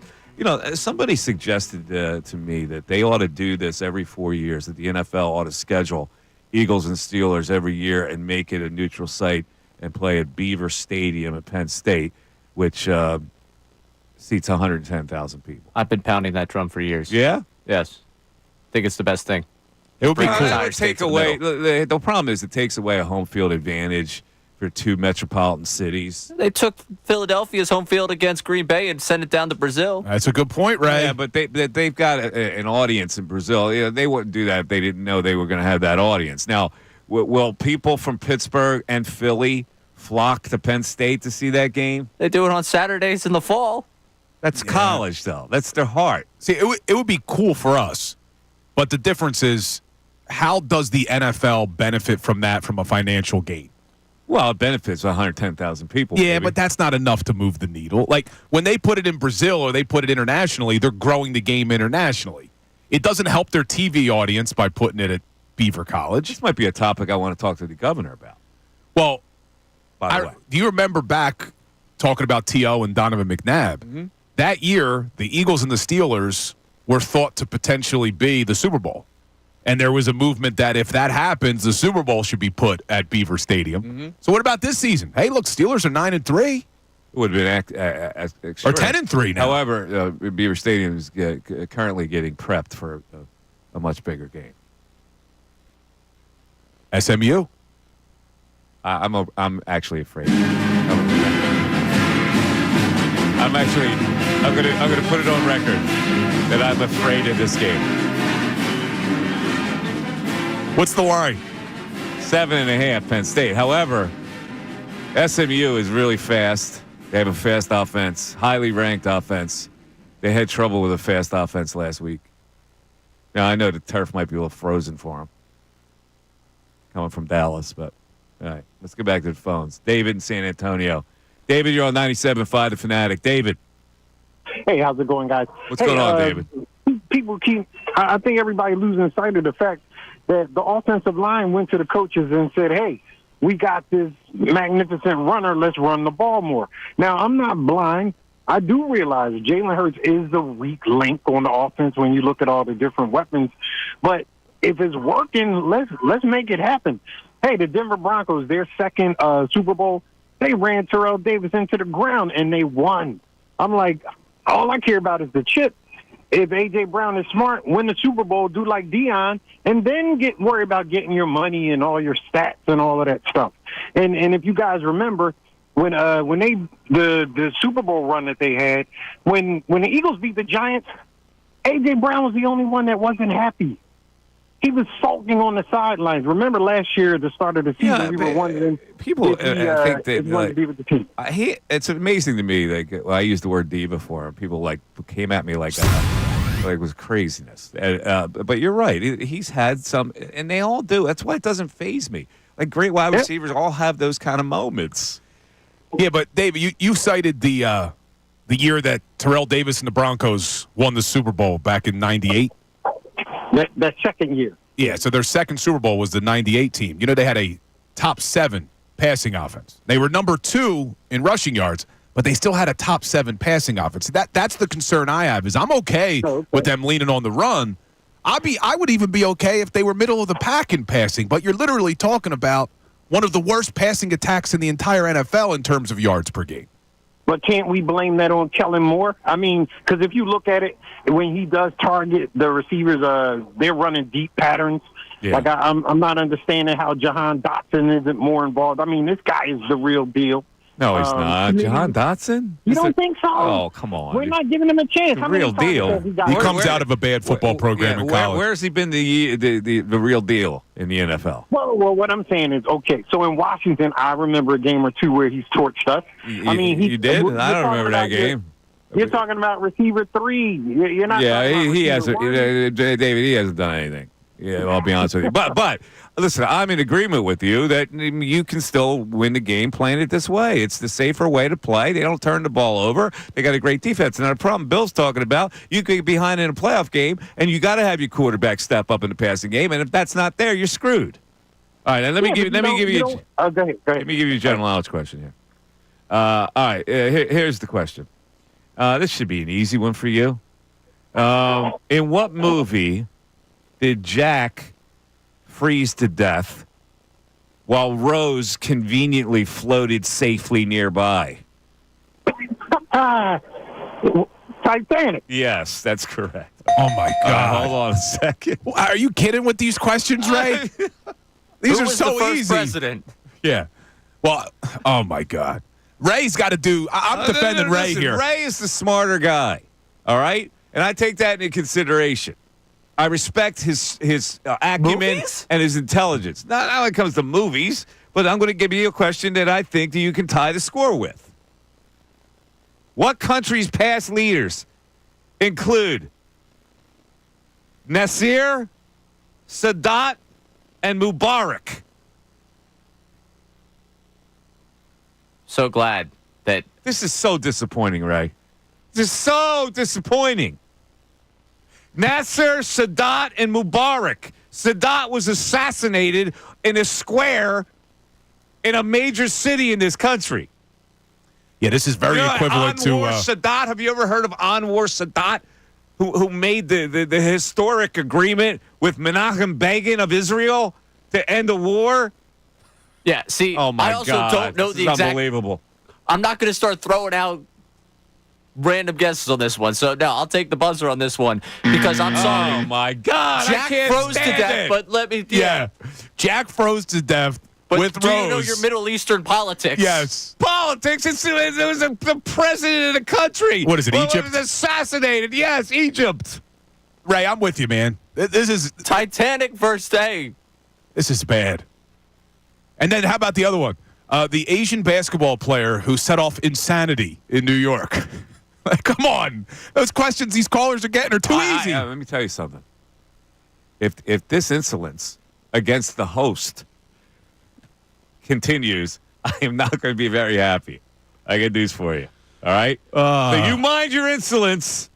These are the questions that I choose to give Ray to make it even with the audience. This is under protest today. 2-1 callers. Well, hold on a second. This is a guy who's Temple University educated, probably had a history class in his life, had a 1,500 SAT or whatever the hell it was, and he doesn't recognize those names as the Prime Minister of Egypt? One was assassinated, but made national news? I didn't know. Are you kidding me? I didn't know general knowledge was played on a curve. I did not know that, Ray. Now that I No, do. did you know the question? Did you know the answer?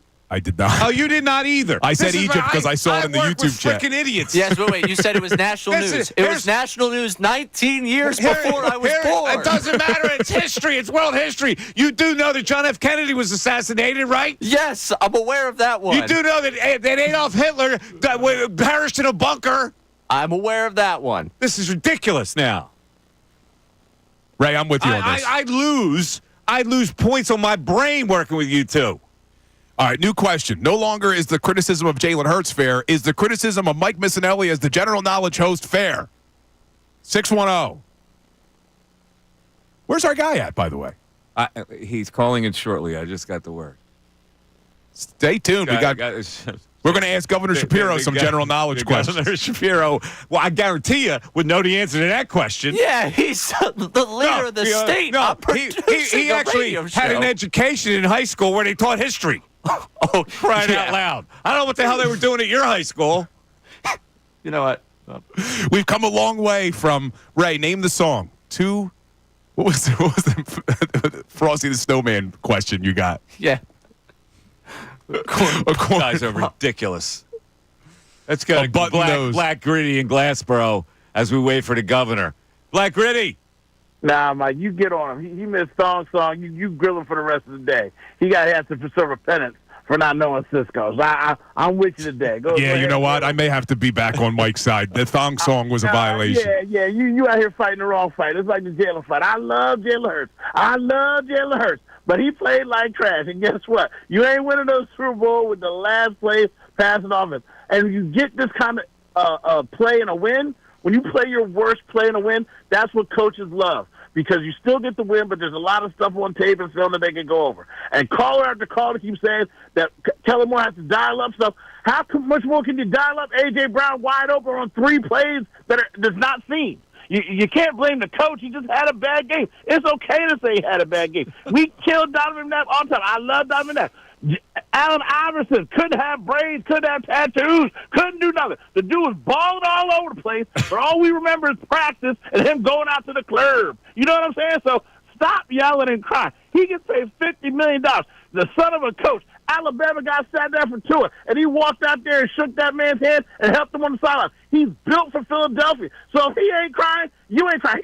He ain't Dak Prescott over there when things go wrong. He's focused and upset. He ain't crying on the sidelines. So guess what? He had a bad game. You can say it. They got to get better, and they got 4 weeks to do it before the postseason does come here. So let's go. Man. Let's get it together and be adults. Look at you. Look at you. Not afraid to criticize Hurts. I'm going to get it on the internet.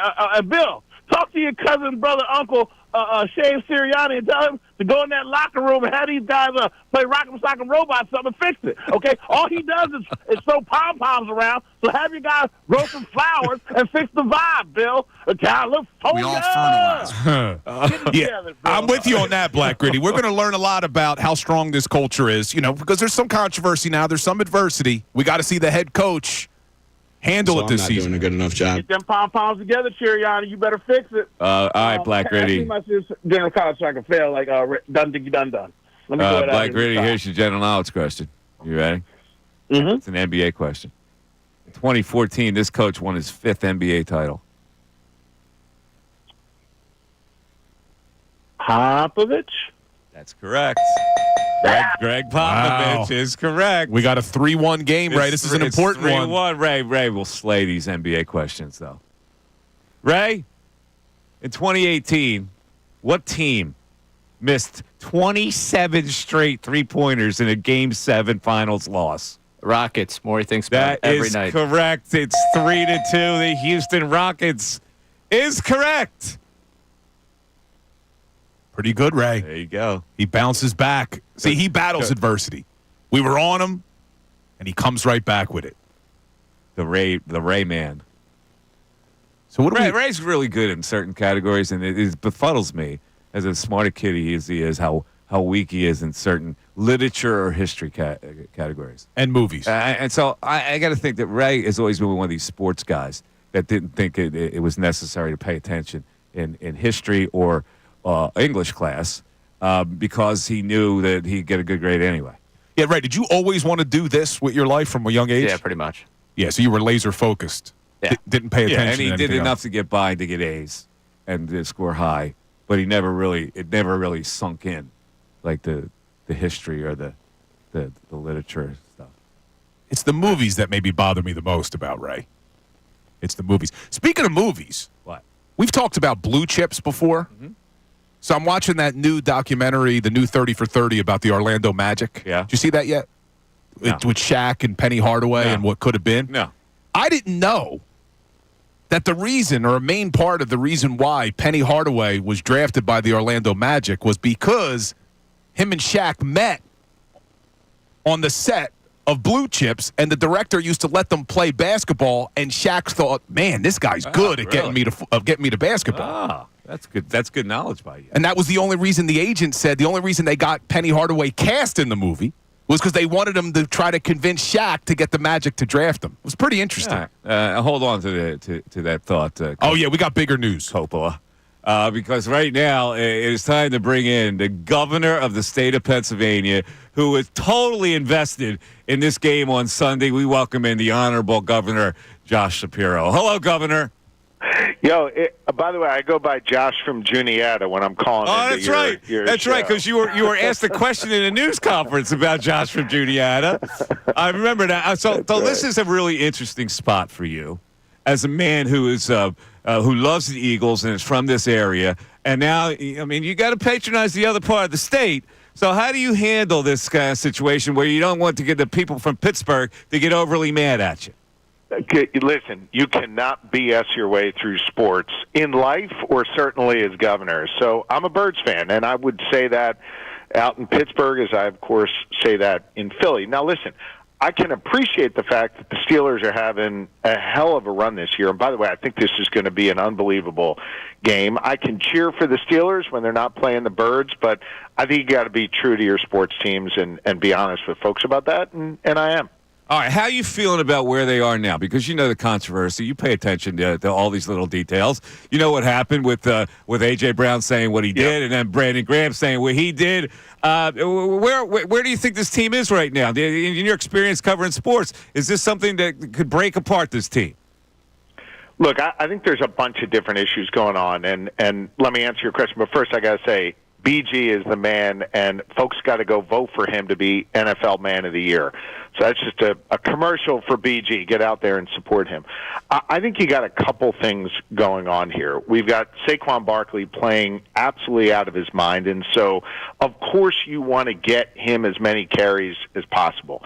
I also think, you got to get Jaylen to be a little less gun-shy, trying to hit the receivers down the field. I think that is a fair statement about where our offense is right now.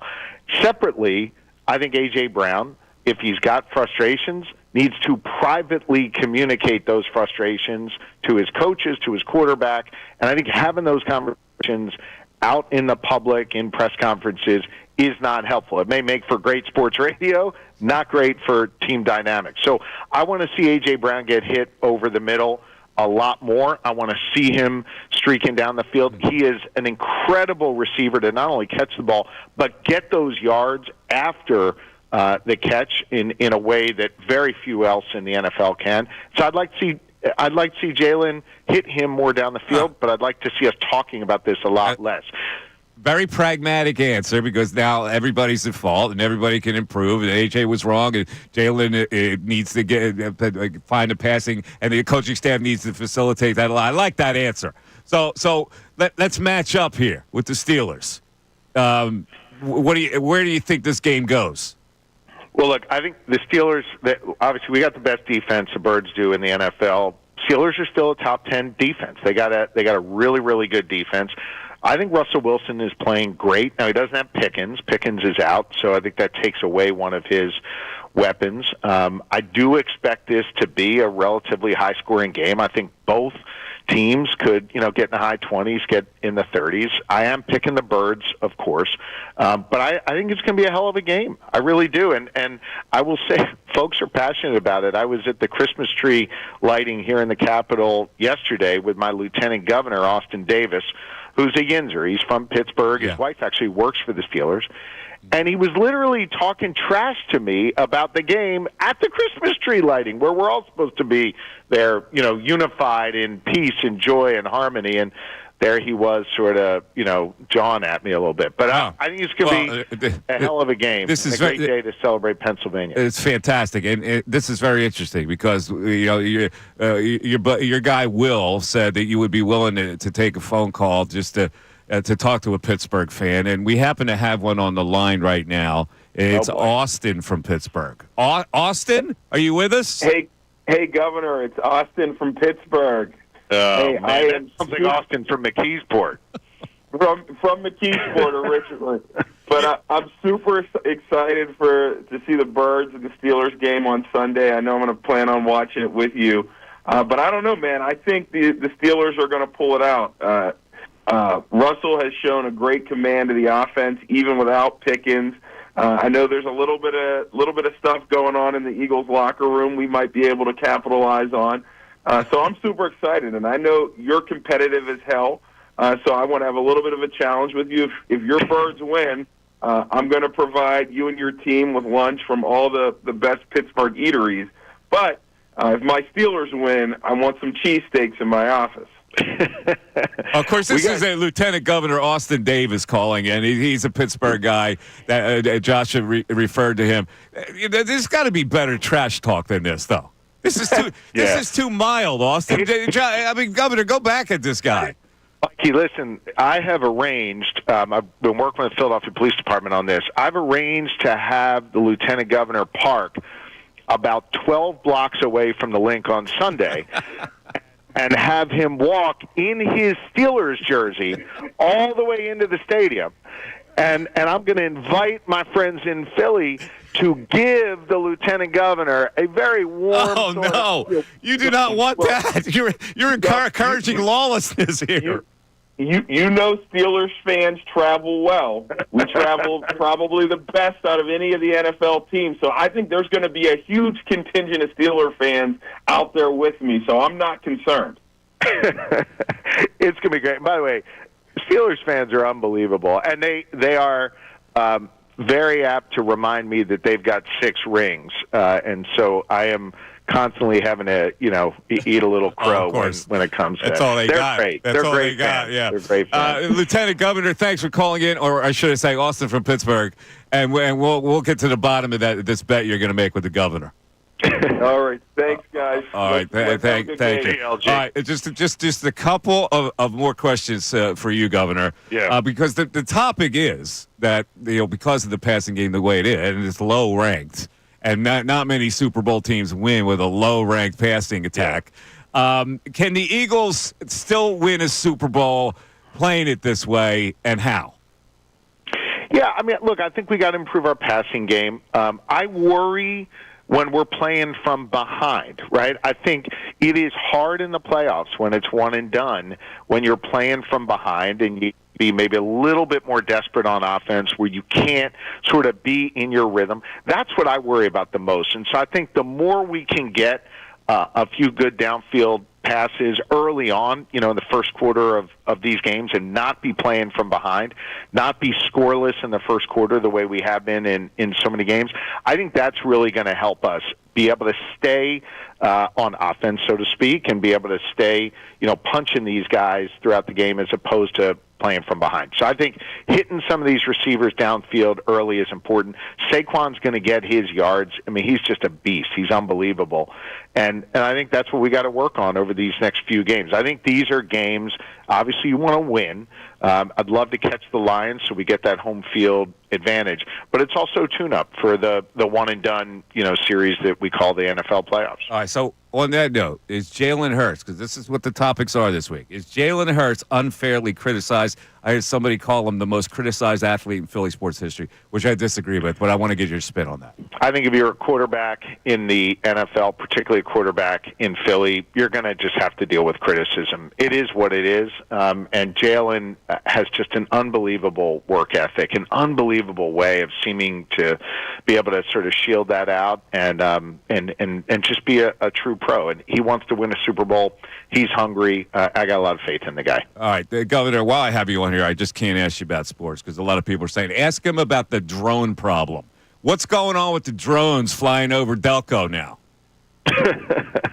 I don't know. We'll work with the folks in Delco on that. All right, they're coming from Jersey for crying out loud. I don't understand this. And also, there's a last question to you. And you can make national news on this show. Uh-oh. Are you running in 2028? No, man. Look, I love being governor. I'm focused on being governor. I want to keep being governor for a long time. You're not going to give me any national news hit here? You're not going to make this show larger than life? I would rather talk about how the Phillies were wise to pass on Soto or how I'm excited for the Big Three to actually be playing together on the Sixers. I don't want to talk politics. He sounds like Jaylen Hurts with these answers. But see, I got to go. So okay, let's just say if you run and if you win, since there's such a low bar for cabinet members these days, would you consider me for secretary of something? I'll tell you what, if I'm going to make any announcements, I'll come on your show and make those announcements. Oh, that's awesome. Make me secretary of sports. I'll host all the teams at the White House. Let me tell you, I would be interested in seeing if we could create a Secretary of Sports option, but then I'm going to leave it up to your listeners to decide if you're qualified. How about that? All right. Oh, no. Don't leave it up to my listeners. Governor, thanks for checking in, and let's go Birds, huh? Go Birds. Love you guys. Thanks for having me on. All right, thank you. Here he is, Governor Josh Shapiro. I wanted to make national news. Yes, I am running, and yes, I will consider you for Secretary of State. Let's twist what he said. No, I'll make you Secretary of Hate. 610-632-0975. Mike Missanelli Show continues on 97.5 The Fanatic. Fanatic Sports Update. Latest on Hurts and Brown. I'm Ray Dunn. This update is brought to you by the U.S. Department of Veteran Affairs. Veterans exposed to toxins while serving at home or abroad may be eligible for VA care and disability payments. Apply now at choose.va.gov. We continue to try and break down exactly what's going on between Jaylen Hurts and A.J. Brown following Brandon Graham's comments about the relationship on Monday. Graham attempted to clarify his comments to Tim McManus of ESPN, who joined us yesterday and gave us his assessment of Hurts and Brown's relationship. I'm not really viewing this one like there's this huge beef between. I mean, we're going to do more reporting on it, but that there's a huge beef right now between A.J. Brown and Jaylen Hurts. I think that there is going to be tension in a pressure-packed environment, especially coming off of a collapse. I think there was plenty of tension last year. Some of that can happen when things aren't going right offensively for you in this game. We'll hear Nick Sirianni's opinion on all of this coming up as he addresses the media at 12:10. Of course, going to talk about Sunday's game against the Steelers, which you just heard Pennsylvania Governor Josh Shapiro and Lieutenant Governor Austin Davis talking about that matchup as well right here on The Fanatic. You'll be able to listen again at 975thefanatic.com. Elsewhere, Flyers won 5-3 over the Columbus Blue Jackets last night behind 2 goals. Travis Konecny, they'll be back in action Thursday at 7 against the Detroit Red Wings. I'm Ray Dunn, the home of the 76ers and the Flyers. 975 The Fanatic, 975thefanatic.com.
It's Mike Missanelli Show. It's the 12 o'clock hour. Service First Heating and Air Conditioning brings it to us. 0% financing for 72 months. $500 rebate when you purchase a complete heating and cooling system from Service First. Learn more at ServiceFirstHVAC.com. Personal service message announcement right now. Bill, as you know, today is my day of fasting. I cannot have any food. Tomorrow I'm undergoing a procedure that everybody should be conscious of, whether you're a male or a female. Colon cancer is no joke, right? So you need to get tested every now and then. I know it sounds weird, but a colonoscopy is essential for men as you get a little older. And Bill, you should be thinking of one right now. Yeah, no, you're not wrong. It's not something pleasant, but it's something that is necessary. So tomorrow, as much as I'm not looking forward to it, I will be having that procedure. Now, you want me to call in while the scope is in? That's what I asked. Right? Mike politely declined. I said, what time is your procedure? Maybe you could call into the show. No. So I have to go through this ritual. I haven't eaten anything since 5 o'clock yesterday. Yeah, that stinks. You get black coffee's all you can eat, right? Any kind of liquid you can have. However, there is this regimen that I have to go through. I'm just prepping people. What you have to go through. So I have to take 4 laxative pills at exactly 4 o'clock. Make a 64-ounce jug of either water or Gatorade with an entire bottle of Miralax mixed in. and then every 15 minutes after that, drink 8 ounces of and absorb the 32 ounces of that. And then I have to get up at 3 o'clock in the morning between 3 and 4 and do the same thing. Yeah, it doesn't sound pleasant. Necessary, but unpleasant. So you're not going to be here tomorrow. No, I will not. Unfortunately, I really would like to be there. I would like to do the show. Actually, yeah, do it from the thing. But I'll be here. Ray will be here. No, but it's not. This is a serious thing for people. I mean, colon cancer is a terrible thing. It's prevalent, and so it's better to do preventive maintenance. No, I agree. Because people put this kind of stuff off because it sounds. I don't want to do that. They knock you out, though, right? You'll be knocked out. Yeah, you're out. So that's good. Well, and Amy Fadul will be here tomorrow for the full 4 hours. You, Amy, and Ray. Yeah, for the full 4 hours. So we'll see. Hopefully, Hurts doesn't give us much today, but you never know with those press conferences. So Nick Sirianni is coming up in just a little bit. Let's grab a call, and we'll go to a break and have Sirianni. Dom on the cell. You're on 97.5 The Fanatic. Dom. Mike, up, good luck tomorrow, sir. Thank you. All that goes well. And you're absolutely right. We have to start taking care of our bodies as men as we get older. So yeah, you have to do it. Doing that. How am I going to follow the governor and a colonoscopy? I have no idea. But I wanted to call to talk about, people who criticize Jaylen Hurts for essentially now, I think we have a big enough sample size to see what he is. Is he the best available person for this team? Absolutely. I don't want Jaylen Hurts off this team. I think he's perfect, and I think he can win a Super Bowl with a team constructed the exact way it's constructed now. Now, if you ask Jaylen Hurts to say, hey, go put us on your back, throw us to a Super Bowl win, it'll never happen.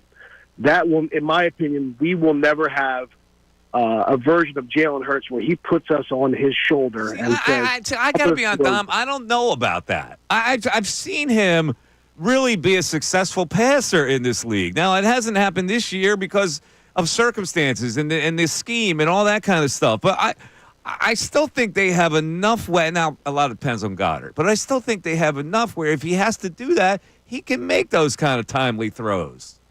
Well, I think he does have the ability. I don't think he has it between the ears to actually have See, I disagree with that. I've seen him have it between the ears before. And something has clearly happened to him. He has changed in that respect. So I have to take him on what he is right now. And what he is right now is not the guy we saw in 2022 that was throwing it downfield. He's a different guy, so I got to take him for what he is right now. And the guy who he is right now cannot throw us to a Super Bowl win, but can he be that game manager type with the team constructed like this? Absolutely. Give me Jalen Hurts all day long with this kind of team, and we'll be fine. But he's never going to be a Patrick Mahomes. He's never going to be a Josh Allen. He's never going to throw us to any kind of Super Bowl win. But he doesn't need to. All right, Dom. I don't know. All right, Dom, I'm going to give you a general knowledge question before I let you go. And I'm not going to criticize you, Mike. Give me the layups. Well, this could be a layup. This is states that beat Florida in a certain category. So one state beats Florida in a hottest average temperature. What is it? Arizona. Incorrect. Sorry, it's Hawaii. Oh, that's a tough one. I would have guessed Arizona, too. All right, Ray. Since you're jonesing for an easy question. What is the state geographically closest to a foreign country that it doesn't border, which is closer to a foreign country than Florida? Alaska. That's correct. Are you happy? Are you happy now? We got a 3-3 game. You got an easy question? Are you okay? I don't need an easy question. I just don't need Jack and Rose. Did they teach you that in high school? I've been asked 75 movie questions that wasn't the layup of the Titanic. What was your high school again? No, I'm not going to let you disparage my high school. No, I'm just saying they taught you that in high school and then in Temple U. All right, we got Sirianni coming up. That's right. Nick Sirianni, the head coach of the Eagles. To talk about all this craziness. He'll be on after this. Tyrone Johnson. I think Jalen Hurts is very good.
Team Mike Missanelli Show. Let's go to the head football coach of the Philadelphia Eagles, Nick Sirianni, at the podium.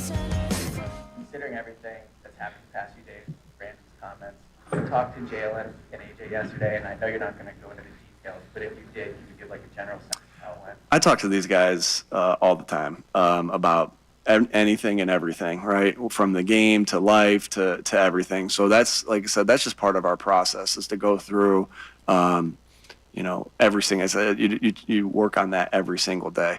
And so, of course, I've talked to these guys. As far as, everything there, again, I see guys that are continuously trying to get better and better and better and working. Let's just talk about Jaylen and AJ. I see them working to get better. I see them working to get better together, whether that's after an install meeting where they gather right here and talk about, how AJ will run a route or how Jaylen will read, all those different things. They spend so much time on that.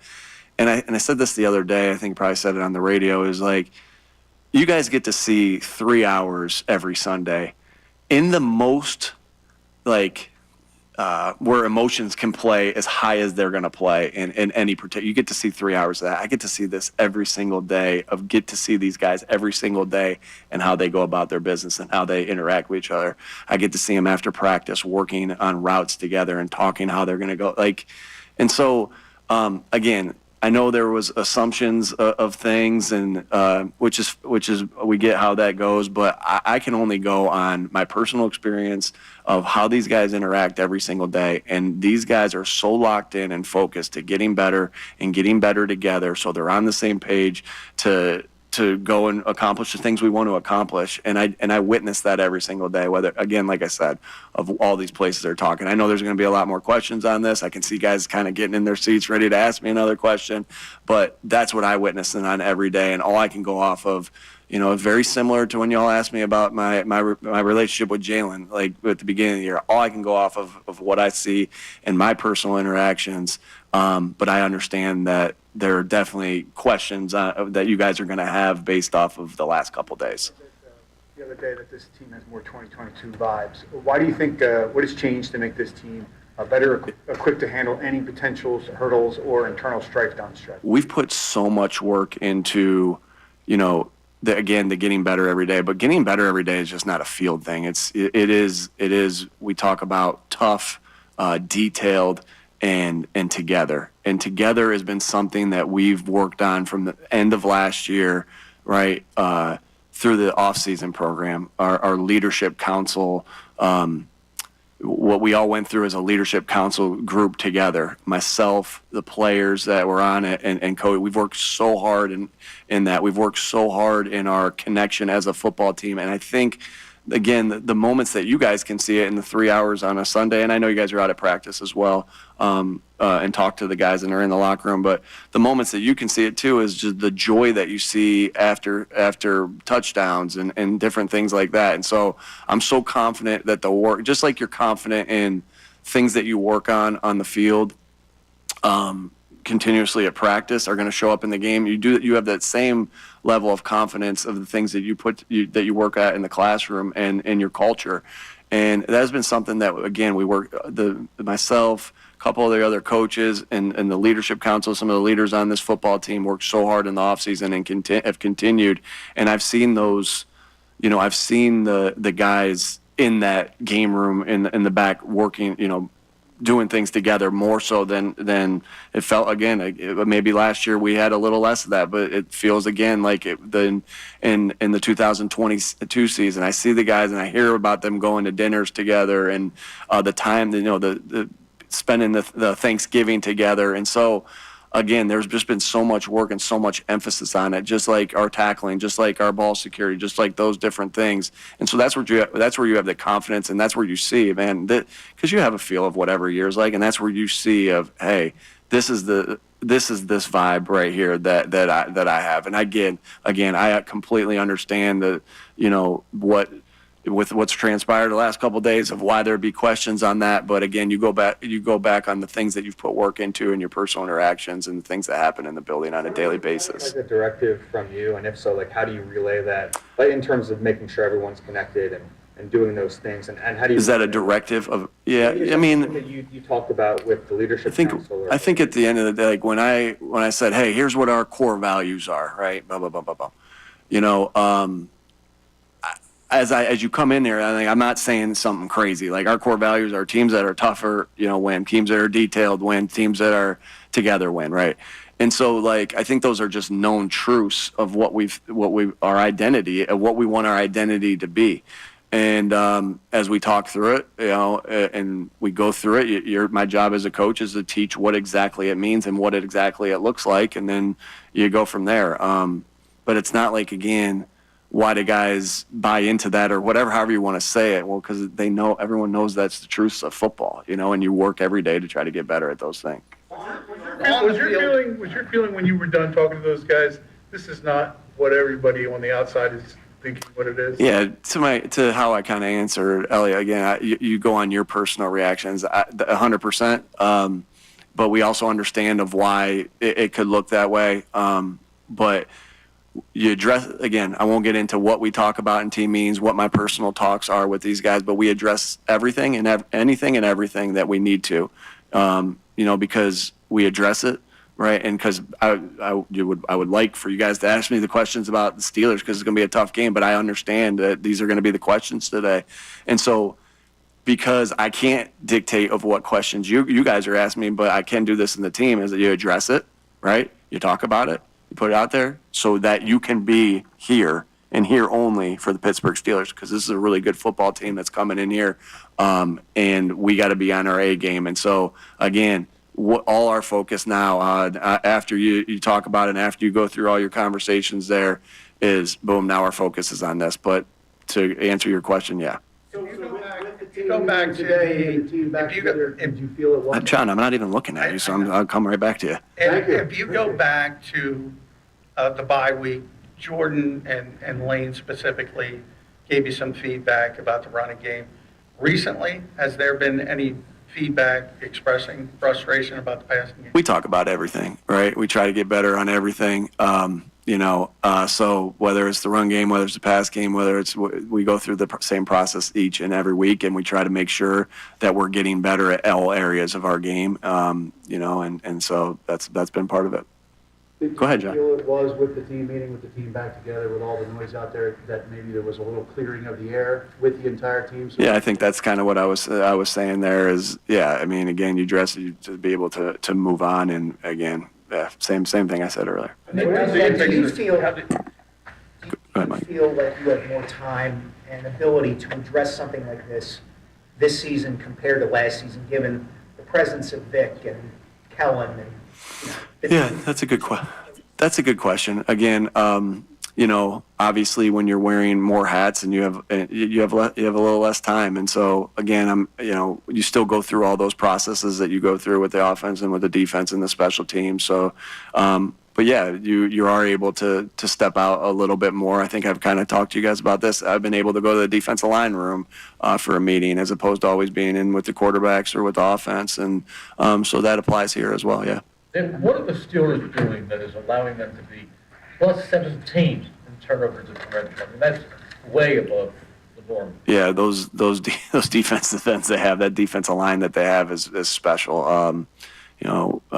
With Watt and Herbig, all right, those guys, Highsmith, those guys are outstanding. And Hayward, I mean, they got a lot of really good guys there. I think Coach Tomlin has done a good job there of having this is who they've been, and the physicality of a team coming after the football and protecting the football, running the football well. I got a lot of respect for Coach Tomlin and how he's done it for the consistency over this time, for this many years. And then, they got good players in the secondary and at linebacker. Minka's an outstanding player that has a knack for the football. And so I know you can tell, hopefully on our tape, I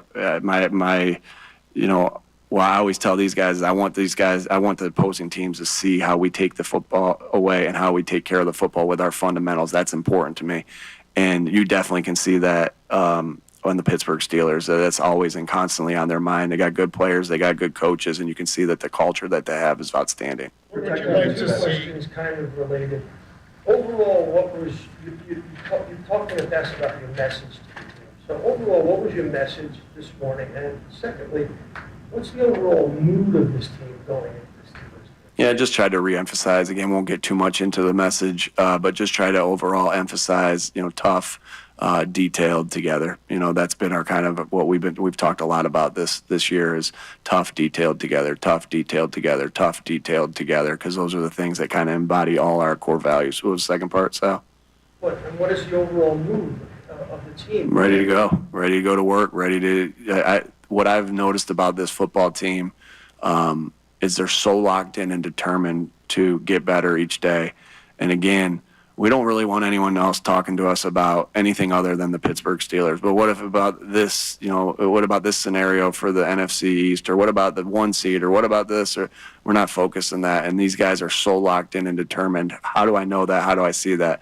I see them every day here. I see them in moments of like the week of Thanksgiving where nobody really blinked, and the day after Thanksgiving where it was just so locked into that, whether coming off of a tough game where you're banged up a little physically and going into a Wednesday practice locked in, whether you're coming off of a big win or a tight win or a loss.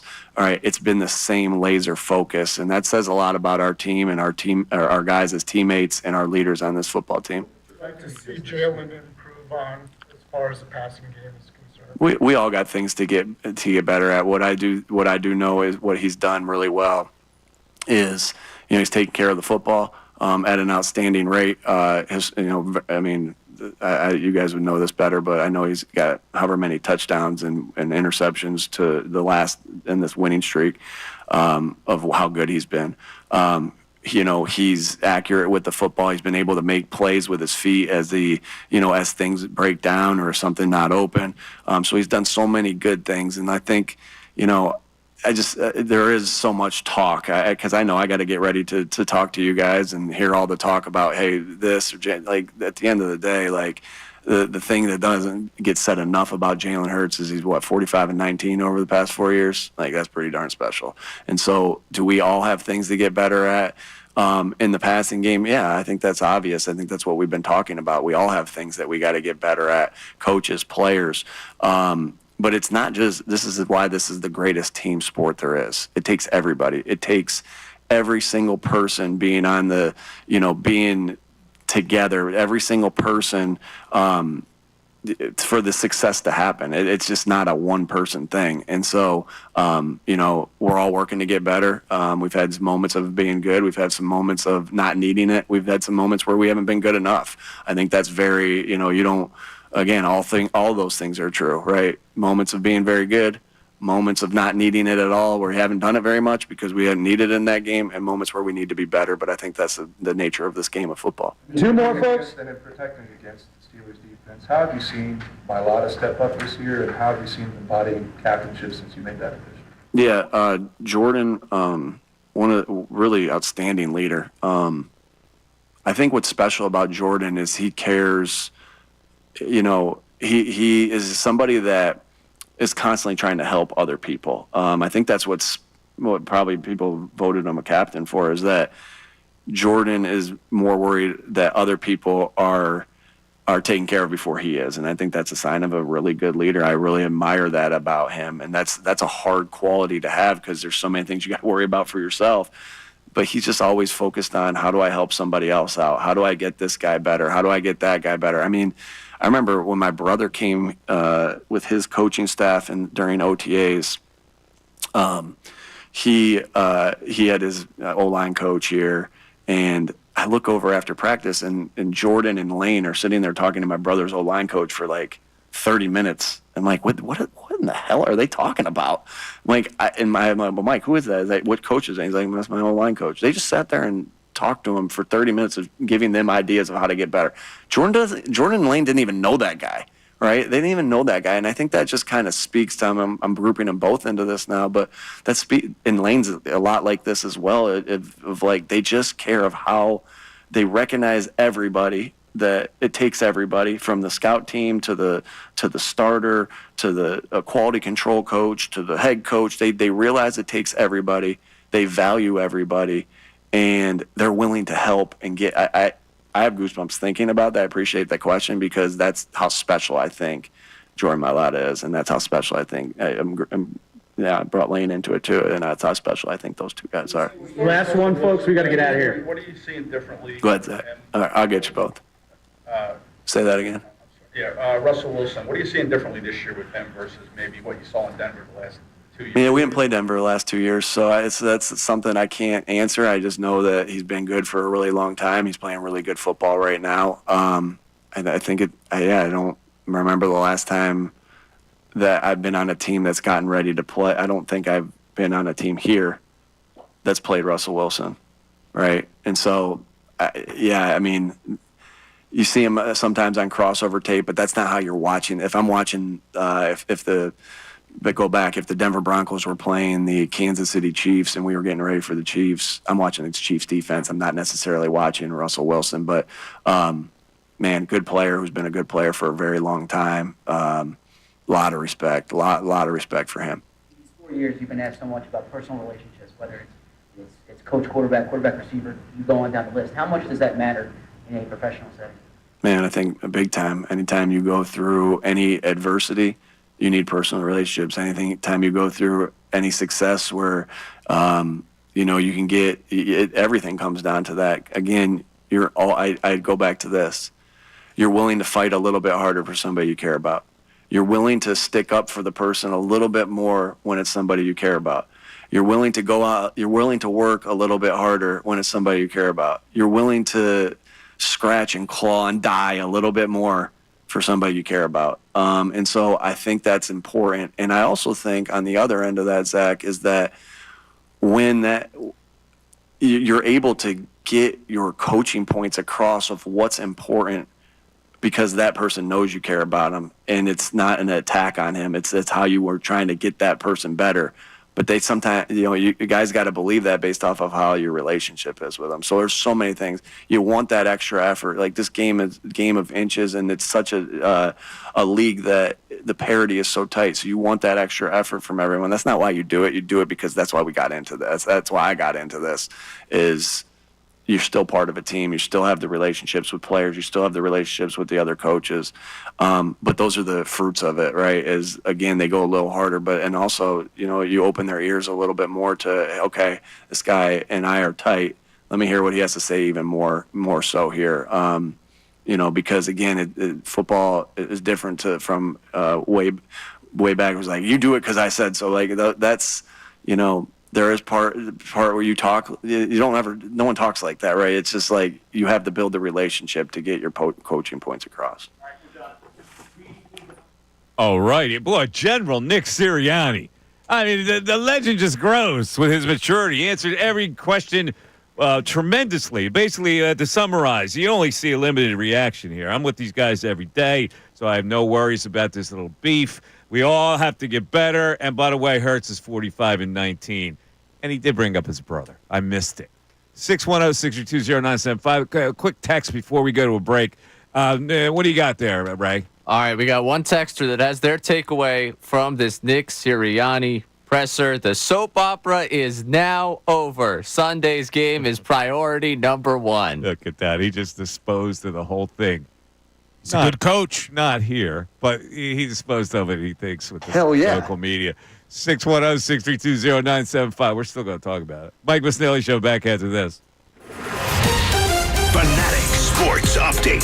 Latest on Hurts and Brown. I'm Ray Dunn. This update is brought to you by Bradford White Water Heaters. When you need a new water heater, choose one that's built to be the best. Choose Bradford White. You just heard from the head coach, Nick Sirianni, discussing a number of things. Of course, discussing the relationship between his quarterback and wide receiver, A.J. Brown. The big story of this week following Brandon Graham's comments on Monday. Nick Sirianni has continued with the idea that, hey, I see them all the time, and I know what that relationship is. Obviously, right now, that is all he is going to give you. He's not getting too deep into what happens behind those walls. We did talk to Tim McManus of ESPN yesterday, who tried to give us a little bit more on what's going on there with that relationship. I'm not really viewing this one like there's this huge beef between them. We're going to do more reporting on it, but that there's a huge beef right now between A.J. Brown and Jaylen Hurts. I think that there is going to be tension in a pressure-packed environment, especially coming off of a collapse. I think there was plenty of tension last year. Some of that can happen when things aren't going right offensively for you in this game. A chance to make things go right offensively against the Steelers on Sunday. Eagles and Steelers at the Battle of Pennsylvania. We spoke to Pennsylvania Governor Josh Shapiro and Pennsylvania Lieutenant Governor Austin Davis earlier on the show. You catch those conversations one more time at 975thefanatic.com. Elsewhere, Flyers won 5-3 over the Columbus Blue Jackets. Back in action Thursday at 7 against the Detroit Red Wings. This update's also brought to you by the New Jersey Division of Highway Traffic Safety. Did you know that driving under the influence of marijuana is illegal? Drive high, get a DUI. A message. New Jersey Division of Highway Traffic Safety. I'm Ray Dunn for 97.5 The Fanatic. Ricky Batalico.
2. All right, we gave you all the information you needed. We started out with a lot of people saying Hurts is the most criticized athlete in Philly sports history. We had some national pundits that said he can be criticized, but this head coach just straightened it all out, right? He said, yeah, we've talked to them both. It's not a big deal. He talks to them all the time. He sees them working to get better together every day. And he had a team meeting to clear the air and then to focus on the Steelers. And so people are out there going, yeah, you media rats, just move on. But it's not that simple. It's just not that simple. It's not, but I think what I would want from my head coach, he just did. Oh, look at you. I think he did a great job, Mike. Listen, I agree with you. He was like General MacArthur. He was today. He was a leader. We have gotten on Nick, and I've even said in the past, as much as I like him as a coach, he's terrible at press conferences. I think he's gotten a lot better. Yeah, he's gotten a lot better because he's got more mature. Really, he's just got more mature. Now, he hasn't talked about the brother, so he brought the brother back. All right. It almost was like he realized it. He paused when he started to say it. I'll allow for the brother comment if you haven't done it in a while, so I won't badge you for that.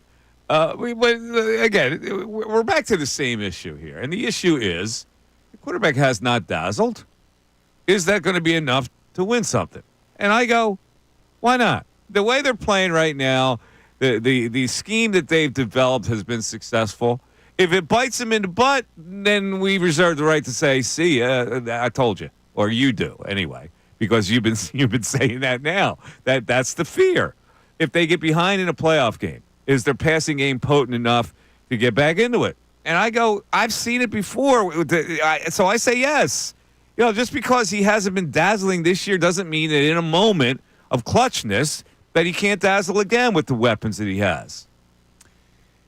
Yeah, and it's, this kind of, when we started the show about is it fair to criticize Jaylen Hurts, there's actually another place I want to take this, because when we talk about is it fair to criticize the quarterback, what I've been getting a lot, Mike, on social as I was reading it during the break, why now? Why are you trying to ruin the season now? In the offseason, it's fair to criticize the quarterback, but don't do it now during the season because you're trying to intentionally implode the season. And I don't agree with that. See, I think the reason that we're being critical now is because we want it fixed now. Mm-hmm. Like we talked a little bit about this yesterday. If it gets too late and they don't fix these issues and they lose a playoff game, there's no coming back. It's over. Season's over. Yeah. You blew an opportunity because you didn't fix these things. So, I mean, what do you think? Should we? I kind of know your answer. This is rhetorical, but should we just wait and say, you know what, we're going to wait till the season's over, and then we'll question whether or not they're good enough? Listen, I don't know how you do that. I am not in a mode to push ahead to explore reasons why they didn't get it done. I'm just not. I'm rolling with the season that has looked pretty good to me. And, I didn't really have that much of a crazy reaction when they didn't smash the Carolina Panthers because I know what happens in the NFL. And now I see they're a 5.5-point favorite against a really good team who's on a really good run. So I go, I guess things are all right. Now, why would I not think that things are all right at this particular moment? Now, if they lose to the Steelers and the passing game is a culprit in them losing to the Steelers, then you'll hear me react to it. So because they keep winning and the passing game hasn't come back to haunt them, you're not going to react. Why else? Why would I react? I don't understand it. Why would I introduce something that I don't need to react to when it hasn't happened yet? Like last year, they're losing games. We had noticed, oh, my God, what's going on with this team? They're falling apart. We don't have that now because they didn't kill the Panthers. But when they were 10-1 last year, and you saw some of the issues with the football team, it was a similar thing where if you brought it up. Is this really an issue? The passing game? Yeah. I mean, no, as far as with the Eagles being good, is this like a total burner issue that their passing game is not that great?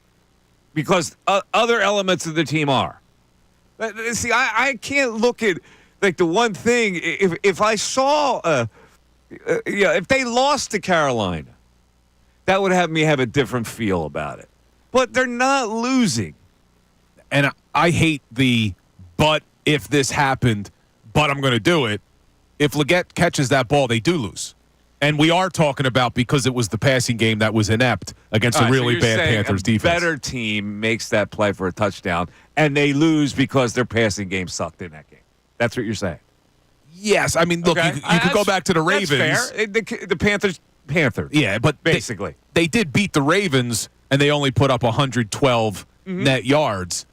But I think when you're playing with fire like that, eventually it's going to come back to get you. All right. It is General Knowledge Wednesday. What's the status? 3-3? Are we tied right now? It is 3-3. It's 3-3. And the prize today, if you get a general knowledge question correctly, you qualify for a 4-pack of tickets with a player sign and snap package for the Flyers Charities Carnival on Sunday, February 23rd, plus an autographed item from Joel Farabee. And you can also purchase sign and snaps right now at flyerscarnival.com. And this is the best way to meet your Flyer players. Here's the way it works. It includes one photo and 2 autographs with the player of your choice. And up to 6 people can get into the photo. So you can look forward to meeting new players. Now, we are being told that Michkov is already sold out. But makes sense. You got the others. Fedotov, Kolosov, Emil Andre. Look at you dropping the names. Yeah, you got them all. Mikey Miss, while we're talking Flyers, I was very critical when Tortorella decided to bench Michkov. It's now been 14 games since they benched him. He's got 7 goals, 10 assists for 17 points, and he's a plus 13. Yeah. So I'm going to say maybe I was wrong. Tortorella kicking the ass. Maybe I was wrong. Sometimes they work, sometimes they don't work. But that's the prize today. And the categories are, it's an NBA category, it's a general knowledge category, and it's states that beat Florida in a certain category. And you're going up against Ray. And last year at the Flyers Carnival, Ray broadcast live. Are you doing that again this year, Ray? We don't know Probably. Yet. Sure. You want to sign me up for it right now? Let me ask you a question. You broadcasted last night, right? Yesterday? Yeah, I did. On ESPN Plus. I did. They vaunted Temple Owls basketball program. Beat who? Holy Family. Are they ranked? Yeah, I got a call violation. All right. Now I love my Temple University, as you know. I love their basketball program. You always talk so glowingly of it. Yeah, well, I love their basketball program from back in the day. But come on, man. You can't schedule Holy Family. You can't schedule Holy Family and beat the crap out of them. Ray, you said they're D2? Yes. Yeah. Come on, man. All right. 6-1. I have speaking of college sports, coming up next, Mike, I got a little bit of a legal update about something I want to get your opinion on. All right. Involving college sports. That sounds good. 610-632-0975 is how you get into the show as we come down to the final hour of General Knowledge Wednesday. Will Ray prevail is the question. The Mike Missanelli Show continues. Fanatic Sports Update. Latest on Hurts and Brown. I'm Ray Dunn. This update is brought to you by Macy's Backstage. Macy's Backstage has amazing deals on the holidays' most fun gifts. Get low prices every day on unique finds in-store only at Macy's Backstage. Find a location near you at macy'sbackstage.com. Off-price, on-trend, arriving daily. We heard from Nick Sirianni in the 12 o'clock hours. He addressed the media. Of course, this comes just days after Brandon Graham's comments about Jaylen Hurts and A.J. Brown. Sirianni kind of followed up on what Brandon Graham had kind of walked back his comments, saying that their relationship is in a good spot, that there was misrepresentation of their relationship. And of course, Nick Sirianni said, you don't see those guys every day the way I do, so you can't really make the assessment that I'm making on their relationship. We spoke yesterday to Tim McManus of ESPN, who basically broke down the idea of what's going on between those two right now. I'm not really viewing this one like there's this huge beef between them. We're going to do more reporting on it, but that there's a huge beef right now between A.J. Brown and Jaylen Hurts. I think that there is going to be tension in a pressure-packed environment, especially coming off of a collapse. I think there was plenty of tension last year. Some of that can happen when things aren't going right offensively for you in this game. They'll look to get things going right offensively against the Steelers this weekend. Battle of Pennsylvania. We heard from Pennsylvania Governor Josh Shapiro and Lieutenant Governor Austin Davis earlier on in the show. You catch those conversations one more time at 97.5thefanatic.com. Elsewhere, Flyers won 5-3 of the Columbus Blue Jackets last night, back in action Thursday against Detroit. I'm Ray Down the home, the 76ers and the Flyers. 97.5 The Fanatic and 97.5thefanatic.com.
Missanelli Show has been holding court. Why is Jaylen Hurts escaping from this criticism right now? Because there are many people who think that Jaylen Hurts gets picked on in this city. He was criticized after a lackluster game on Sunday. And there are actually some people that believe that Jaylen Hurts is the most criticized athlete in Philadelphia sports history. To that, I scoff. There is no chance on earth that Jaylen Hurts is more criticized than another quarterback who played in this town by the name of Donovan McNabb, who was criticized incessantly in this town, and he happened to be the best quarterback in Eagle history. Quarterbacks, by their nature, have the bullseye on them, and when they don't perform, you get criticized. If you play well, you get praised. I was on the record saying it may not matter that he shows you a quarterback dazzle because the Eagles are constructed to have a great running game and a great defense, and that may be enough. So I don't worry about the numbers of it, but I'm certainly not going to sit here and say that he's unfairly criticized. And this plays right into Bill, who took a lot of shrapnel yesterday from people who thought he was overly harsh on criticizing Jaylen Hurts. So let's go to Bill Colarulo. Bill? Mike and Bill have been pleading their cases. A lot of heat yesterday on social media with me asking the question about Jaylen Hurts being the common denominator over the last couple of seasons with the off-field questions and topics that we've had to discuss. But anyone that used to listen to me on the weekends knows I have been one of the biggest Jaylen Hurts defenders. I battled all summer and all offseason about how I felt that Jaylen Hurts is a really good quarterback that had a bad season last year because of everything that was going on with the offense. But my concern now is you've brought in Kellen Moore. You've brought in an offensive coordinator that's had a lot of success in this league, and I thought Kellen Moore would come in here and be able to get Jaylen Hurts back to the guy you saw in 2022. But we're not seeing it. We've now seen 3 years in a row where he's starting to regress. And my concern is, well, what is the issue? Because I know they're leaning heavily on the run, but this isn't just a run-heavy offense that we're seeing. We're seeing an offense that can't throw the football. Jaylen Hurts should not be struggling in the passing game like he's struggling. The elite quarterbacks throw their receivers open. They throw the ball before the receivers getting out of their breaks. You're seeing a very hesitant Jaylen Hurts because he's so afraid to turn the ball over. The Mike Missanelli Show Holding Court is brought to you by Grunko Law, your law firm when you need help because of an injury. We treat every case like it's Dallas Week. Pray for peace, prepare for trial. Now back to Mike Missanelli on 97.5 The Fanatic and 97.5thefanatic.com. 1 o'clock hour. It's brought to you by Ferguson HVAC, Lyon Conklin, Tension HVAC Contractors. For equipment, parts, and supplies for every heating and cooling job, just visit one of Ferguson's Canada locations in Bensalem, King of Prussia, Pennsauken, or Westchester. It is General Knowledge Wednesday. We have a tie score, so this hour will determine it. And so let's continue with this topic here. Nick Sirianni came out, and, he pretty much said the right things that, this is ridiculous. Well, I didn't say that, but he said, I see these guys every day. We encourage them talking together. It's kind of hinting that it's much ado about nothing, and I'm okay with that. That's what a coach has to do. But there are a lot of people out there that felt that the quarterback in this situation was unfairly criticized because he had kind of a lackluster game, and they were mad at Bill for pointing that out and saying that the problem could be Jaylen Hurts right now, and other people have said it nationally. And there's the show called the Facility. And in the facility, Shady McCoy's on the facility. And it's got James Jones, and it's got Acho, and who else is on there? Chase Daniel. So you got 3 former Eagles. Well, yeah, then there was couple of legends. There was somebody else on it. One I legend. think I saw. I don't know. Chase was replaced by somebody. I don't know who. Well, anyway, James Jones really went off. And I think that I kind of agree with his take that this quarterback is not above criticism, just like any quarterback isn't above criticism. So here's what he had to say. This is going to light people up. I know it, because there are a lot of Jaylen protectors in this town. And you love your quarterback, you love your quarterback. I think it bleeds in some unfortunate lines, too. But here's what James Jones had to say about Jaylen Hurts. Listen, to win a Super Bowl right now, Jaylen Hurts is the problem, period. The passing game is the problem. Jaylen Hurts is his passer, and people are open. If they are going to win a Super Bowl, because they have a Super Bowl caliber roster, If they're going to win a Super Bowl right now, he is the problem. He has to get better. But then again, when I do look at it and I hear BG, Jalen Hurts is trying, maybe this is the best Jalen. Maybe we're asking too much for Jalen. Maybe this is the best him. He has 16 touchdowns right now. The year they went to the Super Bowl and he had an all-pro season, he had 22.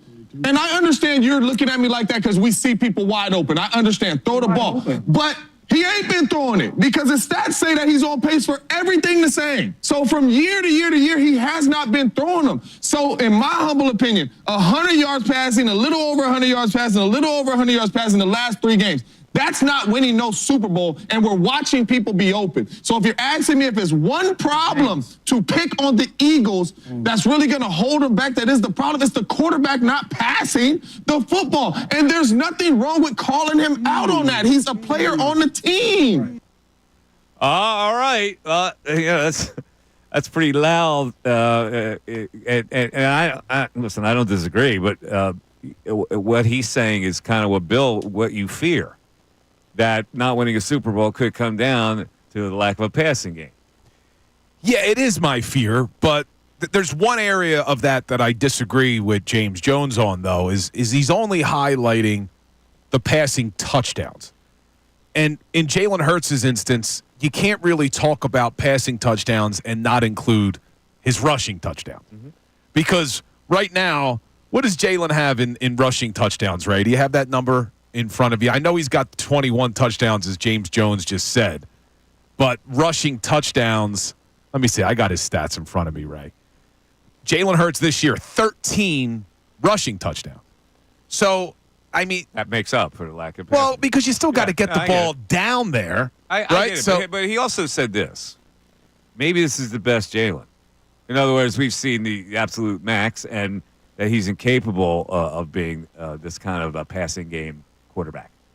So, I mean, it's food for thought. Well, yeah, and that's the part where I do get nervous because it's not the touchdowns that I'm focused on. And James Jones's point is you haven't seen it improve. 22 touchdowns 2 years ago, 23 passing touchdowns last year. He's on pace for 21 this year. I would have highlighted a different number if I was James Jones, and that's the yards per game that are regressing.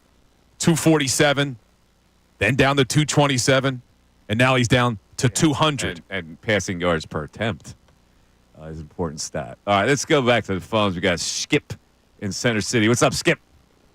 Mike, what's up? How you doing? Bill, Mike, I'm on your side, right? So I had enough time on hold to run through some stats, right? So AJ, we'll get to Jalen later. AJ's averaging 83 yards a game. He's missed 3 yards, right? Yep. He missed 3 games, right? Mm-hmm. So if he's averaging 83 yards and he get those last 4 at his average, he's at 1,120 yards for the season with 3 games missed. He's on par for his yardage for the last 3 seasons, right? Yep. So Devontae too missed 3 games, averaging 55 yards per game. He's averaged like a little bit around 60 the last couple years. They're on pace to get their yards, right? So that's neither here nor there, right? Mm-hmm. But my thing with Jalen is, right, have we ever been in a situation, Mike, this year where we felt like because of him, we're at a deficit at a quarterback in reference to winning the game, not the stats. No, he's made enough big plays to win the games. Right. So now we go to the slow starts, right? 2 years ago, Mike, we were starting fast out the gate, and we couldn't keep it up in the latter parts of the games, right? Mm-hmm. But now we're starting slow and we're finishing strong. So we got to pick our poison. We have a quarterback and might be ugly, but is effective. He's not going to do it for 300. He's not going to have 75% completion percentage, but we talking about results. And nobody has put 8 in the box yet that said we're going to make Jalen beat us.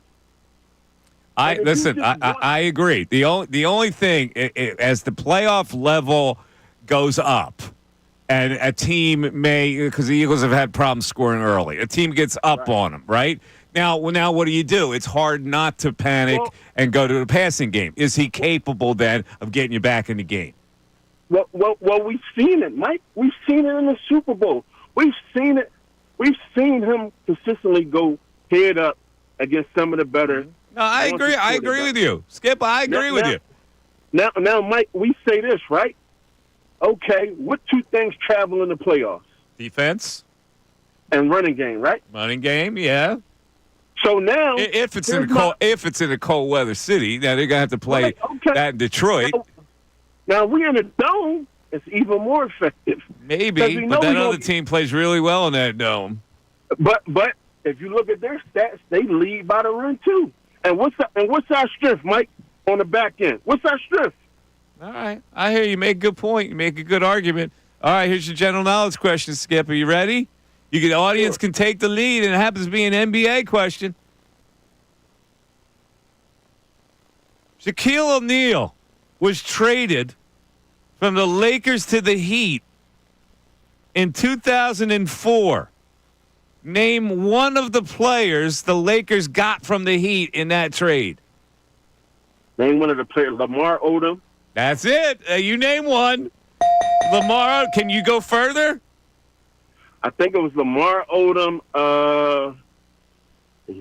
Kobe got back. Lamar Odom. Damn. All right, that's all right. You answered the question. All I asked was one, and you got him. Caron Butler, Brian Grant, and a future first-round pick. Boy, you talk about trades that didn't work out for the Lakers. Although Odom played well for them. Brian Grant was a serviceable player, so was Caron Butler.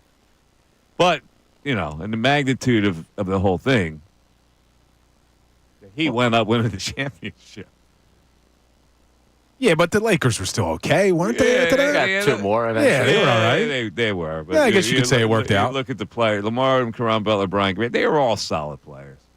And a future first-round pick, so I guess. And would they get 3 years out of Shaq? Hold on, before we get up, I had just teased that legal you question. got a legal question here? What's up? So we remember a few weeks ago when the Michigan-Ohio State game, and there was the infamous flag planting incident where Michigan plants the flag at Ohio State's 50-yard line. Well, now there is proposed legislation coming out of Ohio to make it a fifth-degree felony for a team to flag plant post-game. What do you think about that, Mike? Well, in Ohio, I guess it'll pass. It won't pass in any other city, right? Ohio State's the one that was perturbed by it, so they'll pass it. They'll come in our turn, plant a flag. It's a felony. It's a defeatist attitude, basically saying, look, we know we're going to lose again. They're going to vote that in a heartbeat, that legislature. Come on, man. 610-632-0975. Back after this. Andrew Salciunas. The Eagles once again blanked in the first.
Yeah, it's like Missanelli show.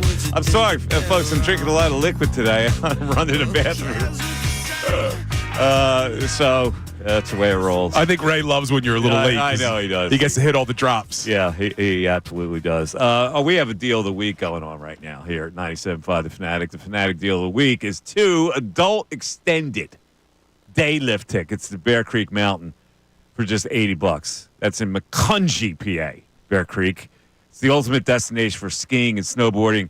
It features breathtaking views and thrilling trails for all skill levels. You can get this exclusive offer while supplies last. If you're a skier, hit it up. 975thefanatic.com/deals. Mike, I am being told that we owe Ray a question. Is that accurate? We do owe Ray a question. That's true. It was the NBA question, right, Ray? Yes. All right, so you have a chance now to tie. So let's go to the NBA question, and we'll see. These are bops for you, man.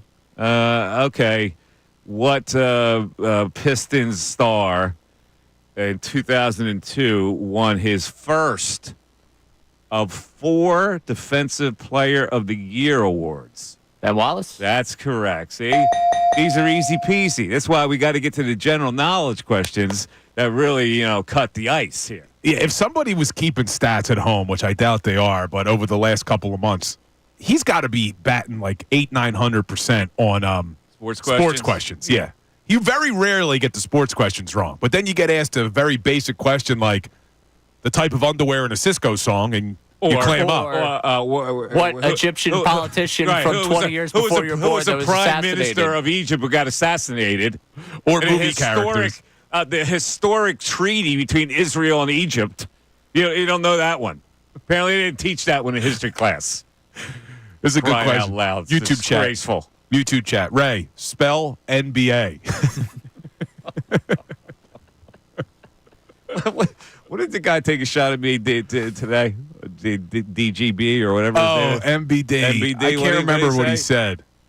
Yeah, he took a shot. I can't remember what he said. I'm thinking back. Was it the one about if the Secretary of Commerce? I think it was I don't know what one. it is. So earlier on the show, we had Governor Shapiro. It's a big state battle between the Steelers and the Eagles. It doesn't happen very often. And I forgot to ask him about what would he be a proponent of every 4 years, cutting some favors with the NFL and scheduling the Eagles Steelers every 4 years and have it at Penn State Beaver Stadium. That would be a cool experience, man. If it was half Steelers fans. Well, didn't they play the Penguins and Flyers play there? They did. Yeah, they in the Stadium Series that they did. Right, they played in the Stadium Series. So Yeah. why not football? Too much money, man. Too much money involved in these things. But Ray said earlier you can't take a home game away necessarily, or maybe that was you, but when you're doing 17 games, what you could do is the Steelers and the Eagles could both each get 8 home games and make that a neutral site game. Since they did this 17-game thing, I would prefer if it was 8, and then 1 neutral, 1 whatever they want to do with it. I think that's the way it should be. Well, it's only a matter of time before they go to 18. Yeah. They're going to go to an 18-game season, but you're right. It's going to be a moot point by that point. But that would be kind of cool to do a neutral site game. Yeah. All right. This is an unrelated thing to the Eagles, but it's a football thing. Joe Burrow had his house robbed. Yeah. $7 million house in Cincinnati, right? And that's not the headline. That's not the headline. No, you know who called it in? A little hottie. Well, yes. His girlfriend apparently is an SI swimsuit model. And this is like she gets to home at like 8:15. Here's my question, brother. I mean, did anything pop up in your head about that? On why she's there by herself, you mean? Why isn't she at the game? Well, I think... What's the matter? Taylor Swift goes all over the place. Because this wasn't necessarily public knowledge that they're dating. People did some investigative journalism here. Who cares if it's public knowledge? She shouldn't be watching her BF in Dallas from his suite? No, he'd have to fly her out there. Why not? He can't fly her out there? We don't know. Look, just like Ray doesn't want to take one of his first dates to your winery. Well, it could be similar. There's also the whole thing where, wasn't he engaged? I don't know. I think the whole thing about this is that like he at one point was thought to be engaged or with someone. Really? And she's not the one that he was thought to be have been with. So this might be a revelation to the public that he was out of that relationship and into another one. Well, or speaking of wags, did you see Belichick's GF? What'd she do? Is supporting him. She more than that. She suffered a DoorDash cut. Oh no, I didn't see this. She's suing DoorDash. No. Or something. She got DoorDash delivery. She reached in and it was a broken bottle of some kind of beverage. Oh yeah, And she needed cut- stitches. and I'm she seeing cut- this. Yeah, she cut her hand. And she's making a big fuss now at DoorDash. My goodness. They refunded the order. Oh my God. Let's go back to the phones. Darren on a cell. Darren, you're on 97.5 The Fanatic. Hey, Mike, Phil, Ray, how's everybody What's doing? up, Darren? How you doing? All right, so I was with you. I felt what you said a couple of segments ago when you were saying about, like, why introduce something that you don't need to at this point. Yeah, I'm not worried about the lack of a passing game until I really see trouble. Like the last of a passing game made them not beat Carolina by 100. That's the only thing that happened. And, like, I mean, there's different ways to win games, especially when you're on a 8-9 win run. I mean, there's different ways that you're gonna do it. It almost reminds me of like a boxing match where the guy's supposed to knock the other guy out, but he ends up winning by decision. You know what I mean? Like, yeah. We thought that they were going to knock Carolina out, and that's not what happened. But we got the win. So Yeah, I got it. I hear you. I'm with you. I'm with you, but Darren. we could have said that last year, though, Mike. I think this is a different team. I don't want to necessarily do the comparisons, it's but a team that has a direct link to success with what they're doing with their defense and their running game. So, like that didn't happen last year with that team. All right, man. The general knowledge question for you, Darren. Yeah. This is the general knowledge category. Here is the question. What? Okay. What store's cafeteria famously served meatballs containing horse meat? Cafeteria sold horse meat meatballs. There's a cafeteria in the store. It's very famous. They have a cafeteria and eatery in this store, which is a kind of a foreign store. Give me another hint, at least. Well, all right. I think they were Swedish meatballs. The hint is, the company's Swedish. Swedish meatballs. Oh, my man, get the Ziggy. Yeah, you got to hit the. It's IKEA, so Ray can take the lead. IKEA. When we come back. What did the Winklevoss twins try to take credit for creating? Oh, my God. Facebook, Ray. Facebook. Oh my God, you didn't see the movie. Let's take a break. We're back after this. Fanatic Sports Update. Latest on Hurts and Brown, I'm Ray Dunn. This update is brought to you by Ace Hardware Home Services. Got a leaky pipe, having issues with your heat? At Ace Hardware Home Services, they're around the block with everything you need to fix it. They've got the pros to keep your home humming all year long. Ace Hardware Home Services. We continue to try to break down what exactly is going on between Jaylen Hurts and A.J. Brown, following Brandon Graham's comments about their relationship on Monday. Nick Sirianni met with the media today and gave the coach speak you would expect, saying that people don't see what he sees behind the scenes with their relationship, and said that the team basically addressed things in a team meeting earlier this week. Graham attempted to clarify his comments to Tim McManus of ESPN, who joined us yesterday and gave us his assessment of Hurts and Brown's relationship. I'm not really viewing this one like there's this huge beef between. I mean, we're going to do more reporting on it, but that there's a huge beef right now between A.J. Brown and Jaylen Hurts. I think that there is going to be tension in a pressure-packed environment, especially coming off of a collapse. I think there was plenty of tension last year. Some of that can happen when things aren't going right offensively for you in this game. Well, trying to get things to go right offensively against the Steelers on Sunday. We had Pennsylvania Governor Josh Shapiro and Lieutenant Governor Austin Davis on looking at the battle for Pennsylvania earlier on. You catch that conversation one more time at 975thefanatic.com. Elsewhere, Flyers 1-5-3 over the Columbus Blue Jackets behind 2 goals from Travis Konecny. They'll be back in action Thursday at 7 against the Detroit Red Wings. I'm Ray Dunn on the home of the 76ers and the Flyers. 975 The Fanatic and 975thefanatic.com.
losing my edge.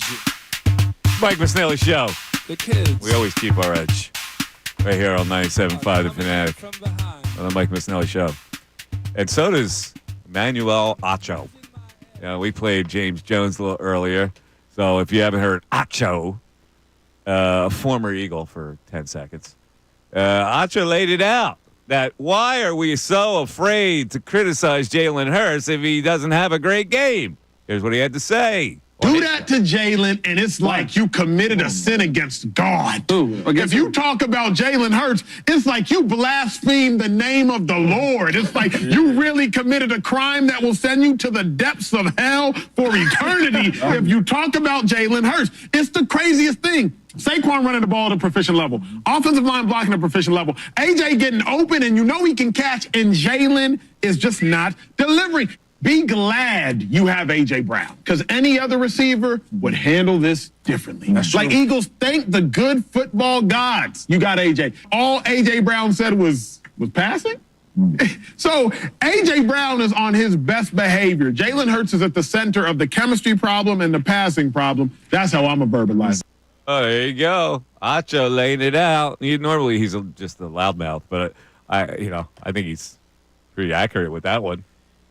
Yeah, look, AJ's getting called a diva, and I don't know if he should have necessarily. Get called diva by me, and people are killing me. So apparently, the diva's a bad word. I'm never going to say it ever again. Well, when you used the term, that was before the post-game comments. You meant during the game, feed him the ball, and you used the term, and you didn't mean it to be derogatory. But now he's being called a diva and a bad teammate and all these other things because of what he said post-game by just saying passing. But Deebo Samuel's saying the same things right now in San Francisco.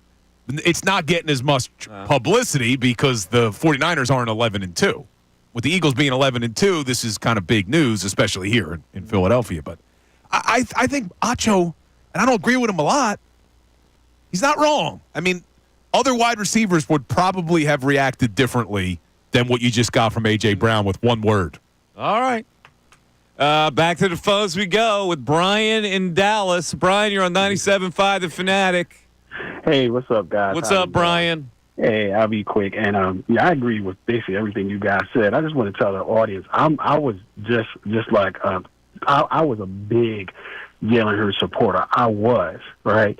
But the eye test tells us something wrong, right? There's something wrong with just him missing receivers, right? Him just not reading defense. It's obvious now, and I hear what you're saying, Mike. You're not worried about it, and I get it. I get your point. I think from the fan standpoint, is more or less like we are more worried about it because those who really look at the eye test, those who really have like a football IQ, know that we can beat 28 teams in the NFL easy, but in the postseason, the 5 that you need to beat, you're going to have to be able to pass the ball if they stop the run.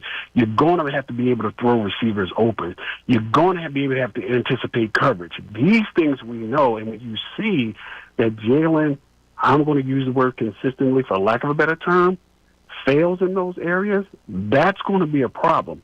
Because you can win. Winning is great. But just like we had Andy, you can win so many years, but after a while, you got to do more than winning. You got to win the tough games, right? And you're not going to be able to do that running Saquon 24/7. I mean, Jaylen, probably, in my opinion, one of the big keys of whatever he's doing and not doing was that play when he checked down on DeHaan Dotson, like in the first series. A.J. Brown was wide open. And this is coming from a guy, Mike, who lives in Dallas, who's watched Kellen Moore's offense for a while. And I was one of those guys jumped on Bill when Bill was supporting Sirianni. I was sitting there saying, well, this isn't Kellen Moore's offense. Sirianni is holding them back. And until I started looking from the all-22, and I'm like, wow, these are the same routes I saw. What's the guy named from Alabama, receiver for Cowboys? I just forgot his name just that quick. CeeDee Lamb. No, not CeeDee Lamb, from Alabama. Oh, I thought you said Oklahoma. Alabama on the... Mark Cooper? Cooper, thank you. There you go. These were the same deep clear routes I watched Cooper run, and Dak would hit him. It looked like Jaylen was looking right at A.J., and he didn't throw it. And I'm not going to say he didn't throw it because they got a beef, but it was just he just didn't pull the trigger. And so I start going from it like, okay, maybe this isn't Sirianni. Maybe the fact Kellen Moore, who's a great offensive mind, is giving him the plays, and he just don't want to throw it. Yeah, I mean, this is a sequence, right? So the sequence is he's turning the ball over, everybody's alarmed. All right, we got to figure out a way for him not to turn the ball over because it's killing me. And so the offensive line then chimes in, let's run the ball. Let's go. We're a better running team. And so they go to Sirianni. And then they change the scheme. And then he becomes a game manager. And this is the way they best operate. It's really, you just go down the steps of it. But that caller just talked about something he's seeing on the All-22. And we had a caller earlier talk about these were the same weaknesses that Jaylen had coming out of college. Mm-hmm.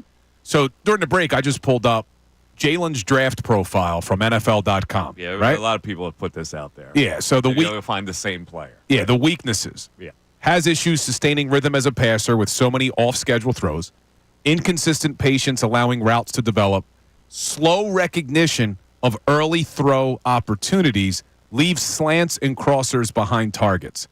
Yeah, that resonates now, but to me it doesn't mean anything because he was a babe in the woods then, and he's now a seasoned NFL quarterback. What? So you can't stick the same things. No, but here's what frustrates me about it. I didn't see this in 2022. So it did look like Jaylen had grown. And then you saw a little bit of a regression last year, and we thought it was because of the offense, and we blamed Sirianni, and some people blamed Brian Johnson, but it looks like it was more Sirianni's offense or whatever. But now, to this caller's point, you brought in Kellen Moore. And in 2021, they had a number 3 passing offense in Dallas and a top 10 rushing offense.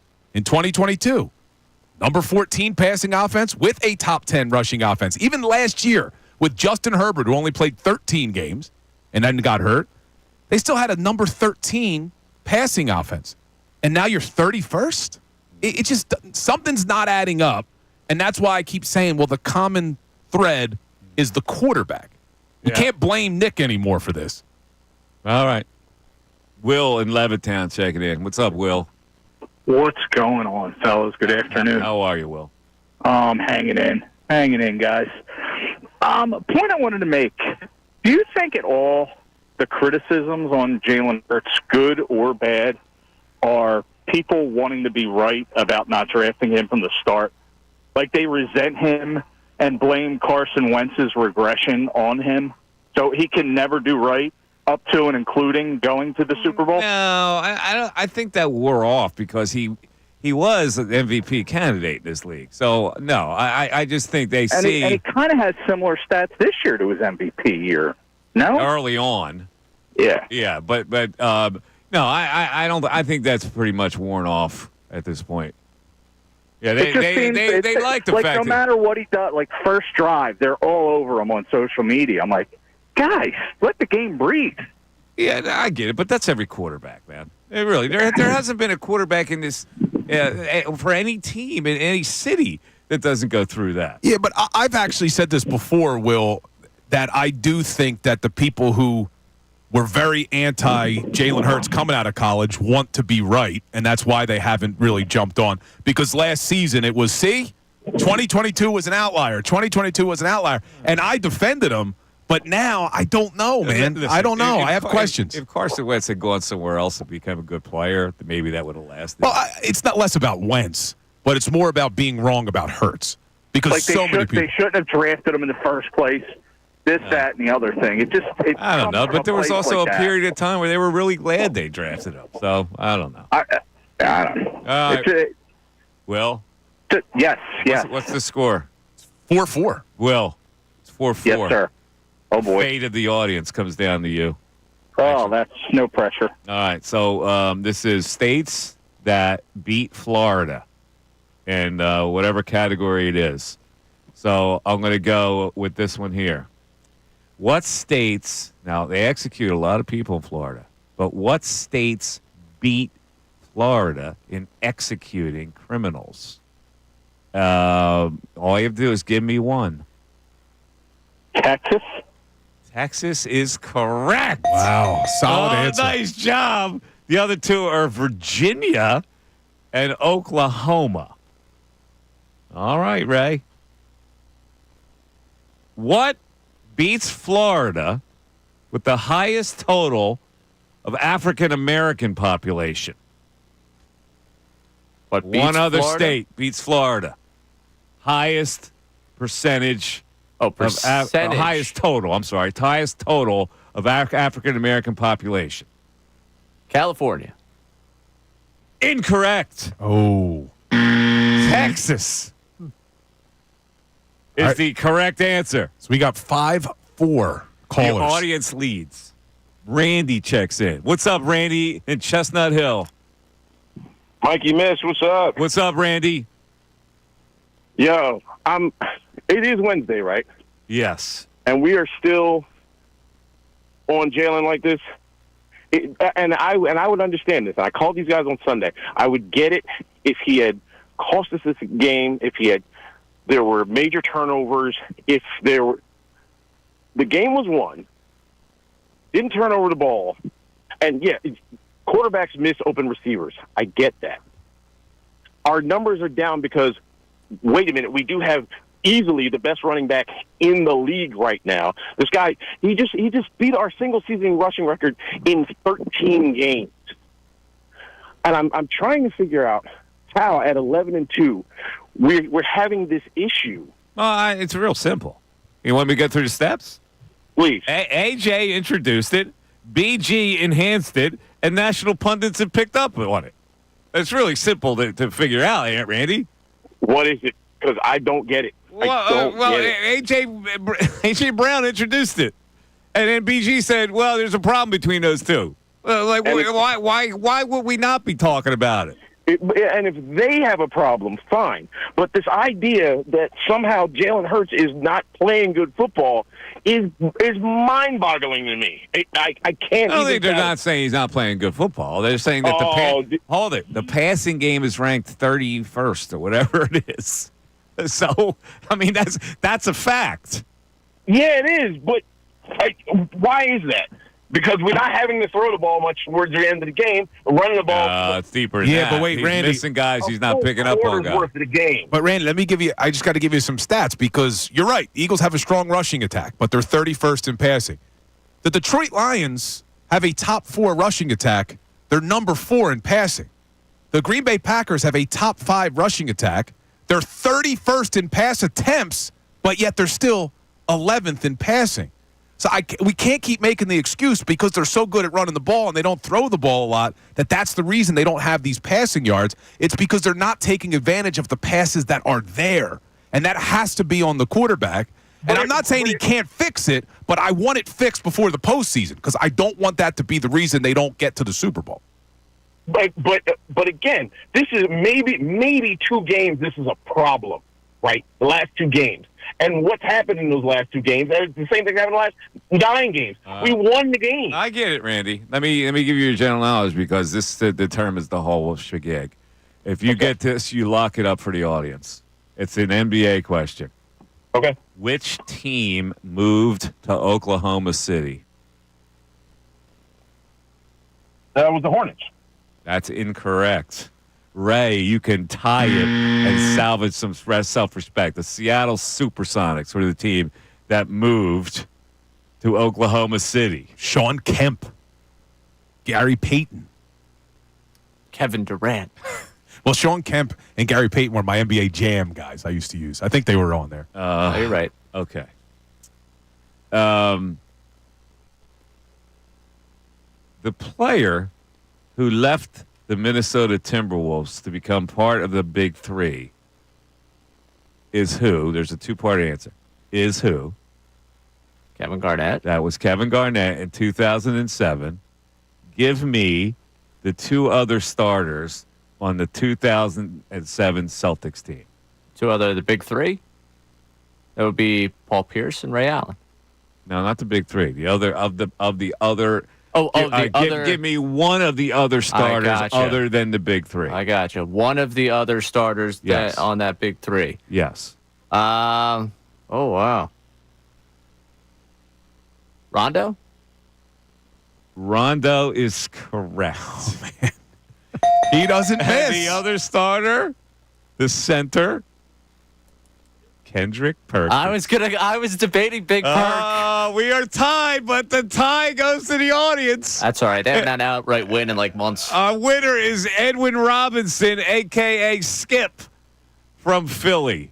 It is now time for closing arguments. Now, closing arguments on the Mike Missanelli Show. Brought to you by Lowenthal and Abrams Injury Attorneys. Injured in an accident, call 800-876-LAWYER or visit LowenthalAbrams.com. All right, this is going to be a very short closing argument for me.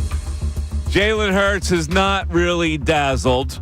It is okay to criticize Jalen Hurts, and he is not the most criticized athlete in Philly sports history. In fact, he's not even the most criticized quarterback in Philadelphia sports history. So, yeah, this will pass. But what remains is the notion on whether the Eagles, without a dynamic passing attack, can actually win a Super Bowl. And that remains to be seen. And I'm not worried about that just yet. But if I see more signs, I reserve the right to be worried. Billy Boy? So we're running out of time. So my closing argument is good luck tomorrow, Michael, with your little procedure that you have My to little have. procedure? There's a long scope about 12 feet long that's going to be in my colon. But it was a fun show, as always. Appreciate everybody listening. Thanks, everybody, for listening. Have a great rest of the day. I'll see you Friday. Bill with Amy Fadul tomorrow. Take care.